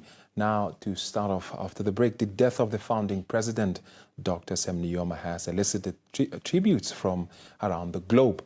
Now, but while his stature as an international statesman can hardly be overemphasized, it is worth acknowledging his patriarchal role within his own family. Joining us now in studio is Elizabeth Asino Joseph, who is the niece of the founding president and father of the nation. Elizabeth, thank you so much for being with us here on the 1 o'clock bulletin. Thank you much. Thank you very much for having me. Yeah. So how's the family coping in the loss of the founding president, Dr. Sam Nujoma? It has been very difficult for us. We have always had the founding in our midst, even before. Okay, let me say, apart from his siblings, all of us were born after SWAPO. Yes. So he was always present for us because people were always talking about how he was a troublemaker. We grew up with people coming to our houses, South African Defence Force coming to our houses to harass, to my grandmother, my grandfather's house. And by 1980, I had even seen pig butter. He came to my grandparents' house. He came with helicopters, planes, and so many soldiers. So those traumatic things have always been part of our lives. But also, when Namibia became independent, they would say that is Sam Njoma's niece, and it brought some unwarranted attention sometimes. But also, we got blessings from those people who admired him.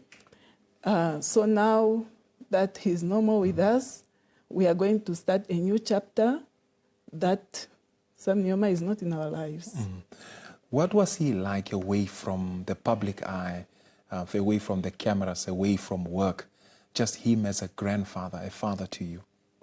Sam Nujoma was never really out of the public eye. He always behaved like he was in the public eye all the time. Even though we are family, we were always treated like everybody else around. I grew up in the struggle, so there was I didn't see any preferential treatment because I was his niece. He was just the statesman that he has been. But of course, there were light moments. He would tell us stories, we would laugh, and he would teach us things and play with us. I remember one time in Luanda, Angola, I went for holidays, and every morning before sunrise, we would go to the sea to swim, and we would play badminton. We would listen to stories from him, but he was always the same with almost everybody around him. Maybe you can just share with us one memory about him that you shared with him. I know you mentioned about going to swim, something that you will forever cherish and always keep in your heart. In 1988, I graduated from Hanyeko Training Center, the military center of plan in Angola. And there I was given a prize for being a sharpshooter. So he was giving the prizes, he was giving us the awards. And when I saluted, and he told the people around him that, oh, that's my niece. And he gave me the shiniest smile. And I still hold that, this is the gift that he gave me. Wow. And this was in 1985? 1988. 88? Yes, and I cherish it forever. Would you say that his leadership and role as a leader, shaped the lives also of around us, of course, as the nation, but the people who were closest to him, like family, friends, colleagues? Absolutely. The founding was a teacher. He was always teaching, and he had so much knowledge. So we all benefited from that, and also in our family, we were always told not to do things that would bring disrepute to him. So as children, as adults, we were always trying to be in line, to not to bring any shame to the family or to his name. So, how would you love the world, the nation at large, individuals, to remember and celebrate his legacy? Okay, his legacy, Sam Nujoma is a people's person. He was not just for our family. He was a person that had no discrimination. He's a person that helped everybody. He's a person that loved Namibia. He's a person that loved the African people. So we should celebrate him. We should listen to his teachings and follow them. Teach our children so that Namibia can really go forward. Ms. Elizabeth, it was really an honor just to hear your stories, and I can see you are also so emotional, perhaps, of his memories that you still carry. And we wish the family and the friends and those closest to him our love, our prayers, and comfort in this time. Thank you so much for being with us. I thank you, and I extend my condolences to everybody in Namibia, in Africa at large. As a matter of fact, the world, we have lost a great person, a great leader. Thank you. You couldn't have said it better. Well, that was the niece of the founding president, the father of the nation, Dr. Sam Nujoma, Elizabeth Asino Joseph. Now, we hand over to the Information and Communication Technology, Minister Emma Theophilus, the Minister of MICT, who joins us with the latest daily briefing on the funeral of the late Dr. Sam Nujoma.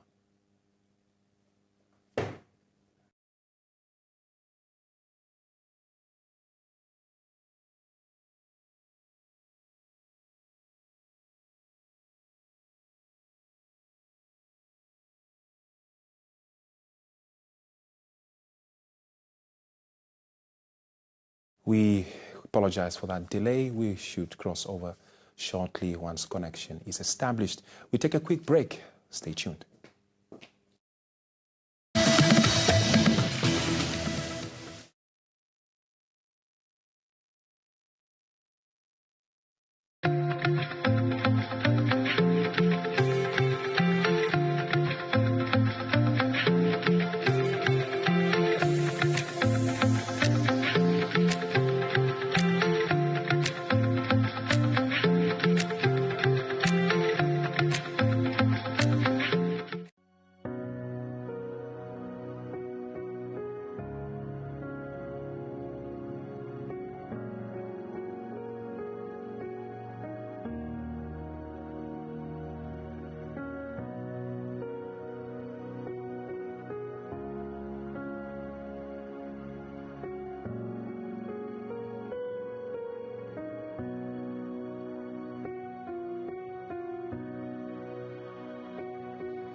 Welcome back. Now, remembrance of the life and legacy of the late First President Sam Nujoma continues nationwide. In the Kavango East region, ex-combatants recall and share their personal encounters with the late first president, referring to him as a father figure. Let's have a look. I was a teacher in Kwanza Sul, and we were told the president was coming to visit us. So when you hear about the visit of the president, you become excited. The mood in the camp changes. You get prepared. So we have organized our learners to come and sing. Now, when the time came for them to go now to the platform to come and sing, instead of our learners singing of what we taught them, they sang something else like, "O problema tunaka mama kundeka munasho mongwa." It's like they were reporting now to the president. Our problem that we are experiencing is we are eating beans without salt. Then the president started laughing. Everybody started laughing. Said, "What are you singing?" "No, we are eating beans without salt." Immediately the president called those people and said, "Hey, trucks should head to Lubango to go and bring beans to these people." So the president came. So he called me. We were chatting. Then he asked me, "What do you want to be when you grow up?" I said, "I want to be the next president." "Why?" "I want bodyguards." Said, "You think it's good to be followed by people carrying guns?" Said, "Yeah, because nobody can touch you." Said, "No, it's not easy, because the same person who can guard you, the same person can kill you easily. Do you still want to be a president?" "No, I don't want to be a president anymore." So we had many moments with him. He was a kind person. No, I was born in exile. It's not something which was very easy, but I will say that it's always fun. As well as all the social media platforms of the national broadcaster, the NBC. They are also being broadcasted live on television through the NBC channel number 1 and on all NBC radio stations, including those of our local Namibian languages. So please, I urge our citizens to continue to tune in into these briefings and listen to the information as it is being communicated here, as well as to ensure that these types of briefings will come in all different kinds of forms in order to give the accurate information right from the source of government. Government has ensured through these briefings that every Namibian, regardless of location or language, is able to get the information. So please tune into the primary source and not always depend on secondary sources around the information around this funeral arrangements. The radio station presenters translate this information in all languages to their audiences as soon as these briefings are usually complete. Moving on. As it has been the case for the last few days, since the passing of the founding president, another memorial service will be held tonight at the private residence of the late in Avis Windhoek, starting at 1800 hours until 2000 hours, and the theme for this evening is family. This will be the final memorial service at the residence of the late in Windhoek, because from tomorrow, the 20th of February, the memorial service will be held at the birthplace of our founding father of the Namibian nation at Etunda in Okahao constituency in the Omusati region. I will give more details about that service later on in this very briefing. Right now, I want to address some queries we have been receiving related to these processes. As announced by the President, His Excellency Dr. Nangolo Mpumba, in a proclamation, the official memorial service in Windhoek will be held on the 28th of February 2025 at the Independence Stadium, just before the burial on March 1st at the Heroes Acre. There have been inquiries from the general public on whether or not the 28th of February 2025 is a public holiday. The simple answer is no. Only the 1st of March has been declared a public holiday, as it is the burial day of the late founding president. There are also queries on whether funeral services of our beloved family members who have departed and were planned for the 1st of March 2025 can go ahead. The simple answer is yes. If there are funeral services across the country, across Namibia, that were planned for the 1st of March 2025, and the family members believe that it is in their best interest to bury their loved ones on the 1st of March, that process may go ahead and may they continue with their funeral arrangements to bury their loved ones on the 1st of March 2025. For the benefit of those who continue to inquire about where the memorial services will be held, I shall repeat the dates and the locations of the memorial services that will be happening across the country. Tomorrow, as I've indicated earlier, 20th of February, the memorial service will be held in Netunda. On the 21st of February, the memorial service will be held in Enana. On the 22nd of February, the memorial service will be held in Rundu. The 23rd of February, the memorial service in Katima Mulilo. The 24th of February in Grootfontein. The 25th of February in Walfish Bay. The 26th of February in Keetmanshoop. And then on the 27th of February, we'll have a procession in Windhoek, where the body will return to the capital, and a procession around Windhoek. And I'll also explain the matters related to the processions. And then on the 28th of February, the memorial service at the Independence Stadium in Windhoek. And finally, the burial on the 1st of March at the Heroes Acre.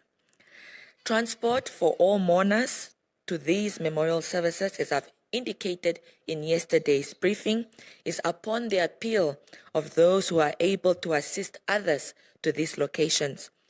Ordinary Namibians, business people, institutions that have the capacity in the various regions are all welcome to come on board and ferry fellow citizens to ensure as many Namibians turn up at these memorial services as possible to be able to say their farewells to our national hero.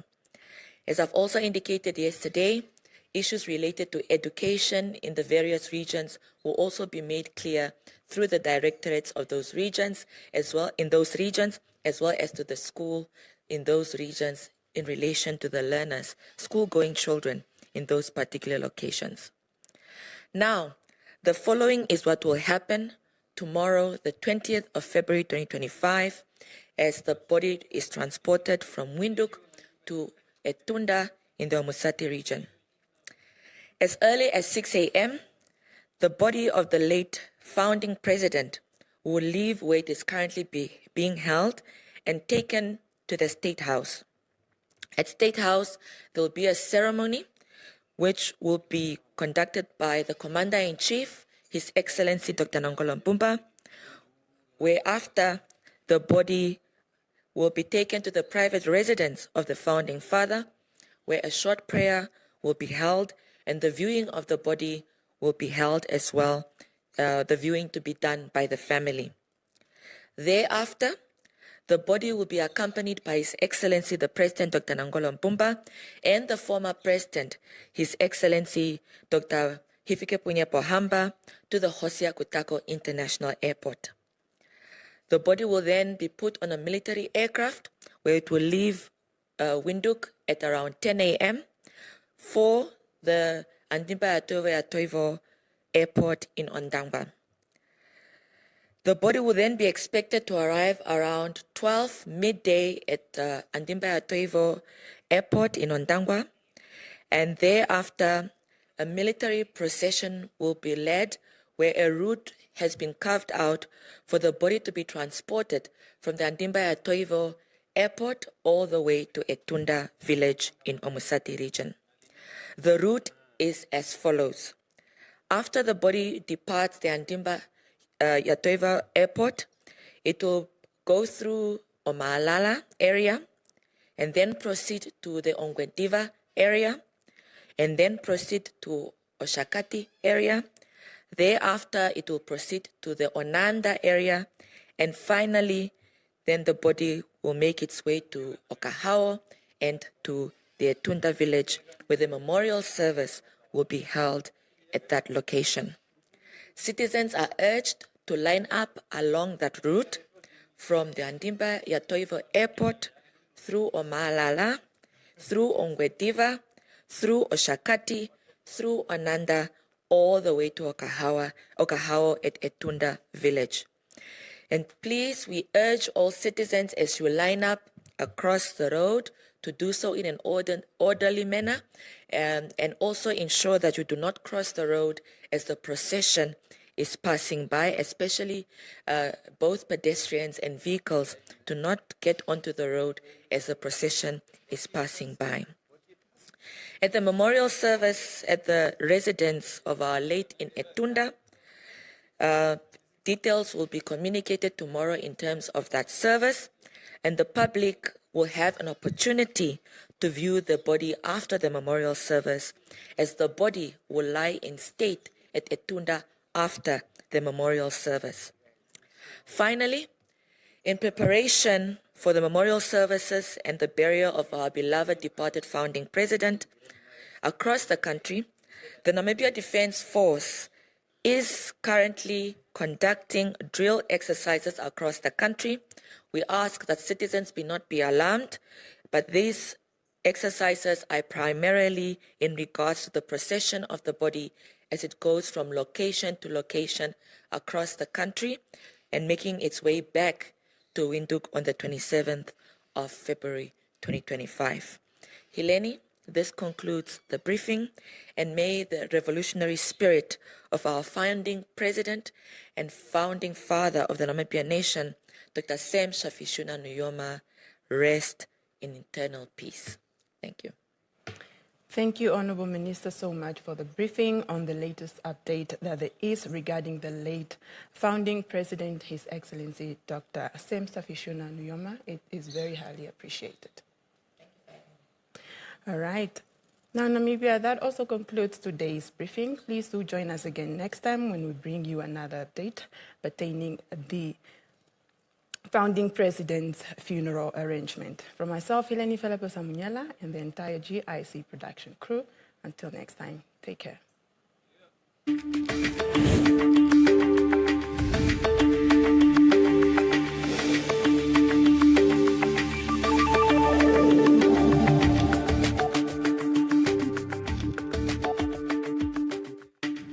That was ICT Minister Emma Theophilus with the latest daily update on the funeral arrangements for the founding president, Dr. Sam Nujoma.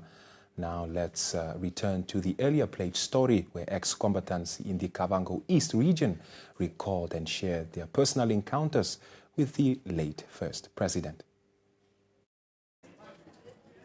I was a teacher in Kwanza Sul, and we were told the president was coming to visit us.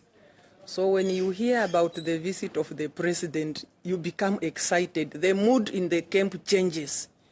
You get prepared. So we have organized our learners to come and sing. Now, when the time came for them to go now to the platform to come and sing, instead of our learners singing of what we taught them, they sang something else like, "O problema tunaka mama kundeka munasho mongwa." It's like they were reporting now to the president.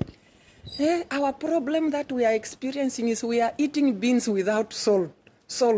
Then the president started laughing. Everybody started laughing. Said, "What are you singing?" "No, we are eating beans without salt."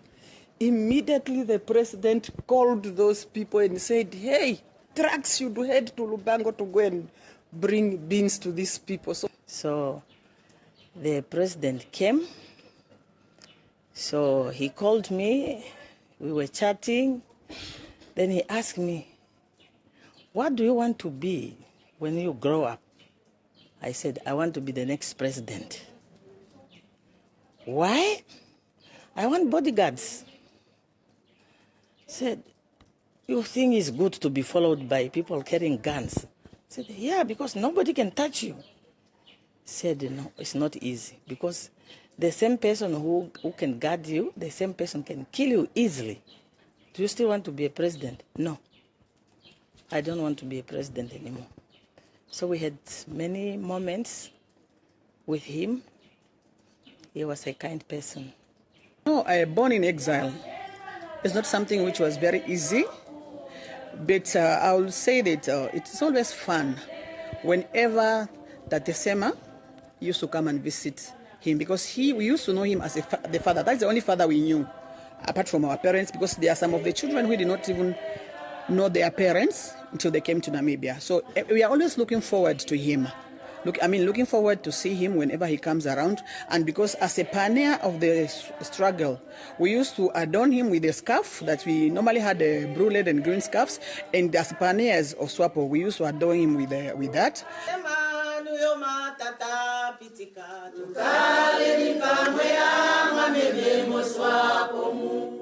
They say the late first president's unwavering determination, bravery, and sacrifice was instrumental in bringing the freedom Namibians celebrate today.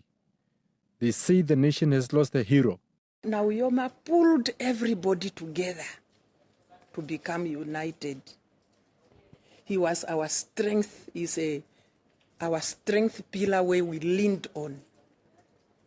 When he came in a place, even if your mood was down, you will be motivated even to think, hey, today I'm taking an K8 to go and fight.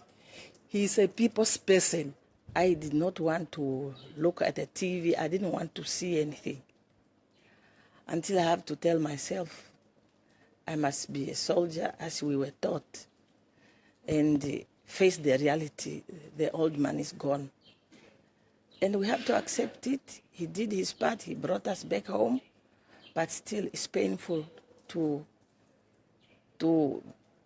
wake up that he's gone. Because he's always telling us that he will bring us back to Namibia, for us to see Namibia, because those are one of the questions we had. Will we ever see Namibia?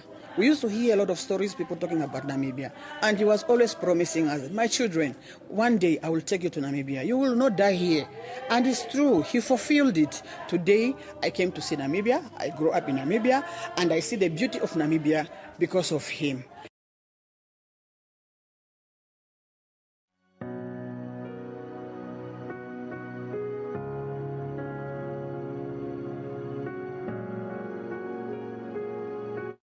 NUDO President Dr. Ushua Munyangwe has dismissed reports that she has resigned from the position as NUDO's president. In the 2024 National Assembly elections, the National Unity Democratic Organization, NUDO, saw a decline in support. The party secured approximately 0.98% of the national vote, translating to one seat in the National Assembly, which reflects a decrease from the 2 seats NUDO held following the 2019 elections. Dr. Ushua Munyangwe became the president of the party in March 2019 after winning the party's leadership election, making history as the first woman to lead NUDO. Responding to an article published by local newspaper Namibian Sun, Munyangwe told the NBC that the newspaper did not reach out to her for confirmation before publishing their claims. As per the article, party members reportedly threatened to withhold their votes from the opposition outfit if she were to run for a parliamentary seat. Munyangwe stated that she has no idea where the newspaper obtained its information, as they never approached her for clarification or an interview. She said she had no knowledge of the source of these claims, speculating that it may be part of an attempt to push her out as party president. Munyangwe confirmed that while she will not seek re-election at NUDO's upcoming Congress, she remains the party's president until then. What I confirm is my old position, which I think is also public knowledge. It's an open secret. I was clear and I'm still clear that come the Congress of NUDO, I will not stand for election as party president. That is my position, and I'm still standing by that position. Come the Congress, I will not stand for the president position. I think that is clear. I cannot respond or make comments on things that I have no clue about at all. The party has not yet decided on who will stand for the presidency at the upcoming Congress. According to the party's Secretary General Joseph Kawandenge, that decision will only be made once a Congress date is set. Before the national elections last year, a breakaway faction was formed, led by former football boss Barry Rukoro. That faction claims to be the legitimate Nudo, and even formed an election pact with SWANU, which at that time experienced similar factional fights. Barry Rukoro's Nudo was, however, late to register for the elections, instead throwing its support behind SWANU. Rukoro further claimed he was elected as a legitimate Nudo Congress that was held following the expiry of Munyangwe's leadership term. In the meantime, Nudo under Munyangwe has taken Rukoro to court to put a stop to his claims of being Nudo president. Yoleni Shapela, NBC News, Windhoek. Former football boss turned politician Barry Rukoro has defended his claim to the presidency of Nudo, arguing that his election was legitimate and followed the expiry of the previous leadership's term on March 3rd last year. Rukoro claims that the party president, Dr. Ushiwa Munyangwe, was properly replaced during a congress held in August of last year, where he and other office bearers, including Vice President Kapukatua Kuvare, were elected according to party procedures. However, Nudo wants Rukoro restrained from passing off as a de facto leader of the party. In court papers, the party says the congress was illegal and violated the party's constitution. The party alleges that Rukoro, Kuvare and two others were unlawfully elected and have since attempted to present themselves as party leadership. Nudo also accuses the defendants of creating a fake letterhead to give the appearance of legitimacy. Last year, Rukoro called a press conference where he announced the party's support and collaboration with SWANU. The party secured one seat in parliament during last year's elections and will be represented by former Okakarara constituency councillor Vetaruhe Kandorodu from Munyangwe's Nudo. ML Sebeb, NBC News, Windhoek. The verdict on illegal lithium mining in the Daures constituency of the Rongo region is ready to be tabled in Parliament. This is according to the chairperson of the Parliamentary Standing Committee on Natural Resources, Shikero Twea, who says the results might be tabled on Thursday or next week. In April 2024, the then Chief Whip of the Landless People's Movement, Henny Sebeb, tabled a motion on illegal lithium mining in the Daures constituency. This prompted the Parliamentary Standing Committee on Natural Resources to investigate the matter at Uis and in surrounding areas. Chairperson Chekero Twea and members of Parliament Bernardus Swartboy, Cletus Carondo, Maria Elago and Maria Kamutali held public hearings in May last year. Twea confirmed to NBC News that the report is ready and it will be presented in Parliament on Thursday or next week Tuesday. In a telephonic interview, former parliamentarian Henny Sebeb expressed concern, claiming that the committee has been reluctant to table the findings. That if leaders, parliamentarians are unable to solve people's problems, why is there a need for parliament then? Because the idea is to solve. That's why people are elected. And if not, then what is the purpose for having a parliament? Then it becomes toothless. And the motions, then people just get paid for nothing. Sebeb urged the committee to speed up the process and make the findings public before this parliament is dissolved and new members of parliament are sworn in next month. Poor and marginalized communities at Uis, Okombahe and Omashete repeatedly voiced serious concerns about illegal lithium mining. Since 2022, they continuously demanded the removal of the Dauredeman Traditional Authority chief, Zakaria Seibeb through petitions. Former parliamentarian Seibeb's motion called for a ban on lithium mining so that the government determines the significance of lithium deposit and its market value. He also questioned the legality of the mining operations in the Daures constituency. The former lawmaker's motion further stated that the community does not trust the mining and environmental commissioners, who are allegedly not transparent in what they do. Renata Rengura, NBC News, Swakopmund.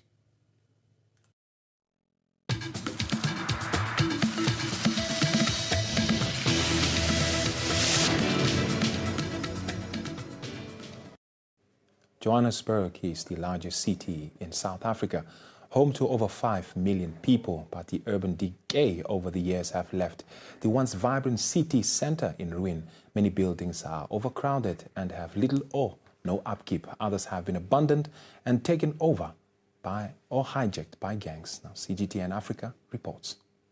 Ponte has been a landmark in Johannesburg's skyline for over 50 years. The 54-story cylindrical skyscraper once boasted high-end luxury apartments with breathtaking views. However, after years of neglect, the building became an urban slum, rife with gangs, drug trafficking and prostitution.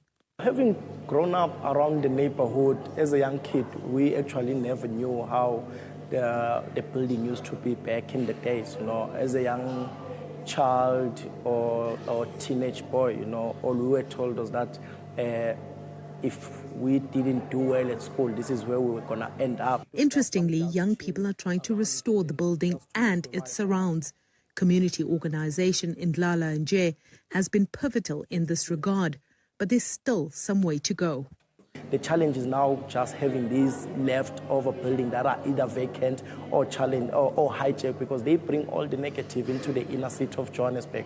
Imagine if your rent, to most people, it's supposed to be the most expensive thing. You know, it's them. Everybody hates their rent, you know, but then if you live in a hijacked building, your rent turns out to be the cheapest thing. So now already you can see everything is wrong about it. Yeah. Cleaning up the CBD has been challenging. Many of Johannesburg's abandoned buildings remain hotspots for crime, and South Africa's eviction laws make it difficult to remove illegal occupants. If you stay in an illegal land or occupy an illegal building for more than 12 months, whoever comes and evicts you, those people you need to firstly provide alternative accommodation, you know, which is also now in a way has hindered the government into acting, and even investors coming into the city of Johannesburg to invest or get these buildings over. But moves are afoot and revitalization efforts are starting to show results. Once a building whispered about in hushed tones, the Ponte is now attracting young, ambitious South Africans, redefining inner city living.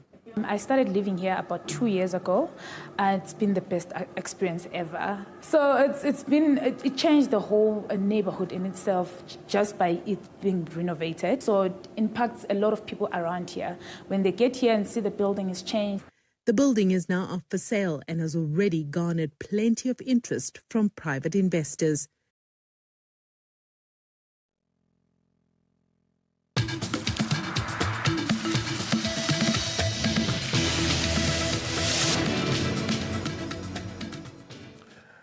Earlier today, the Namibian Rugby Union officially announced the Velvicia squad for their pre-season match against the Ovamboland Cavaliers from South Africa. The game will serve as a tribute to the founding president and the father of the Namibian nation, Dr. Sam Nujoma. Speaking at a press conference, NRU CEO John Haynes emphasized the union's deep respect for the government's decision to pause and limit sporting activities during the national mourning period. We will continue with the match. That will be our preparation for the World Cup qualifiers later this year or middle this year. And the process also honoring the memory of the late Dr. Sam Nujoma. Haynes also reflected on the founding president's contributions to sport, highlighting that young athletes today have the privilege of competing freely in any discipline because of his sacrifices.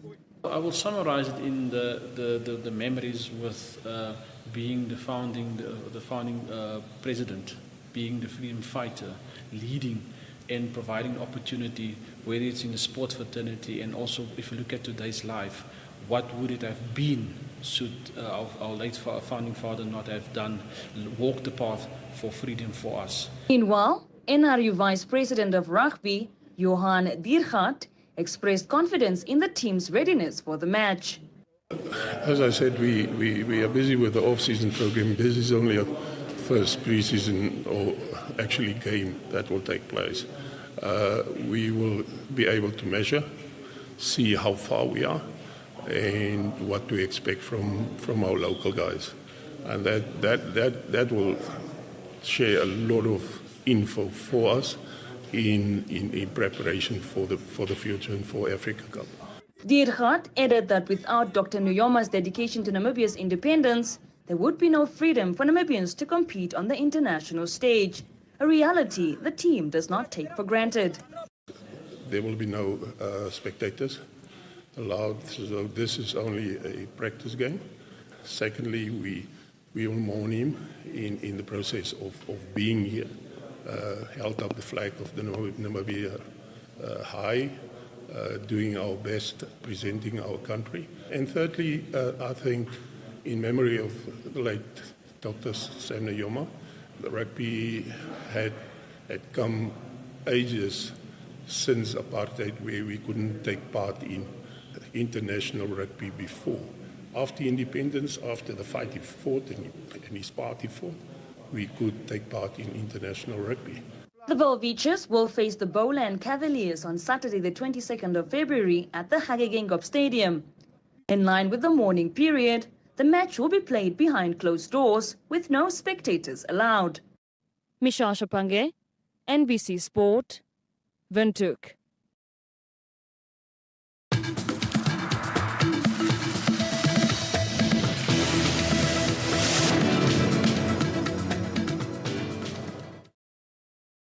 For the weather, partly cloudy and hot in the southwest and extreme west. Elsewhere, partly cloudy and hot with a few thunder showers, but isolated thunder showers in the Zambezi region. Partly cloudy and mild to warm with fog patches and moderate northwesterly to southwesterly. With that, we've come to the end of our bulletin here on MBC. Stay tuned as we continue to pay tribute to the founding president and father of the nation, Dr. Sam Nujoma. For me, Ivan Shishanda, Selma Moses, and the entire crew in Studio One, it's bye-bye. Till next time.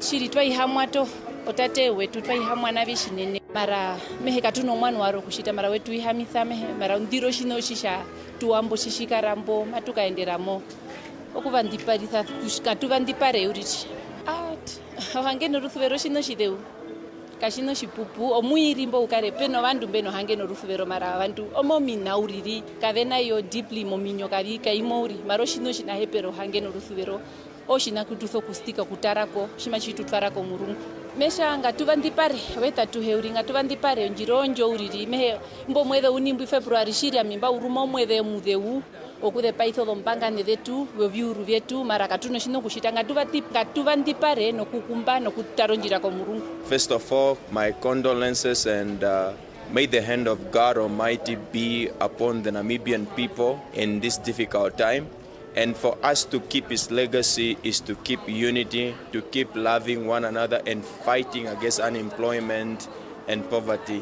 To me personally, ever since kindergarten, there's a certain school I used to go to, and when I come back, I'll be singing his songs. And so he has really been a hero to me, and someone you can say that is a pillar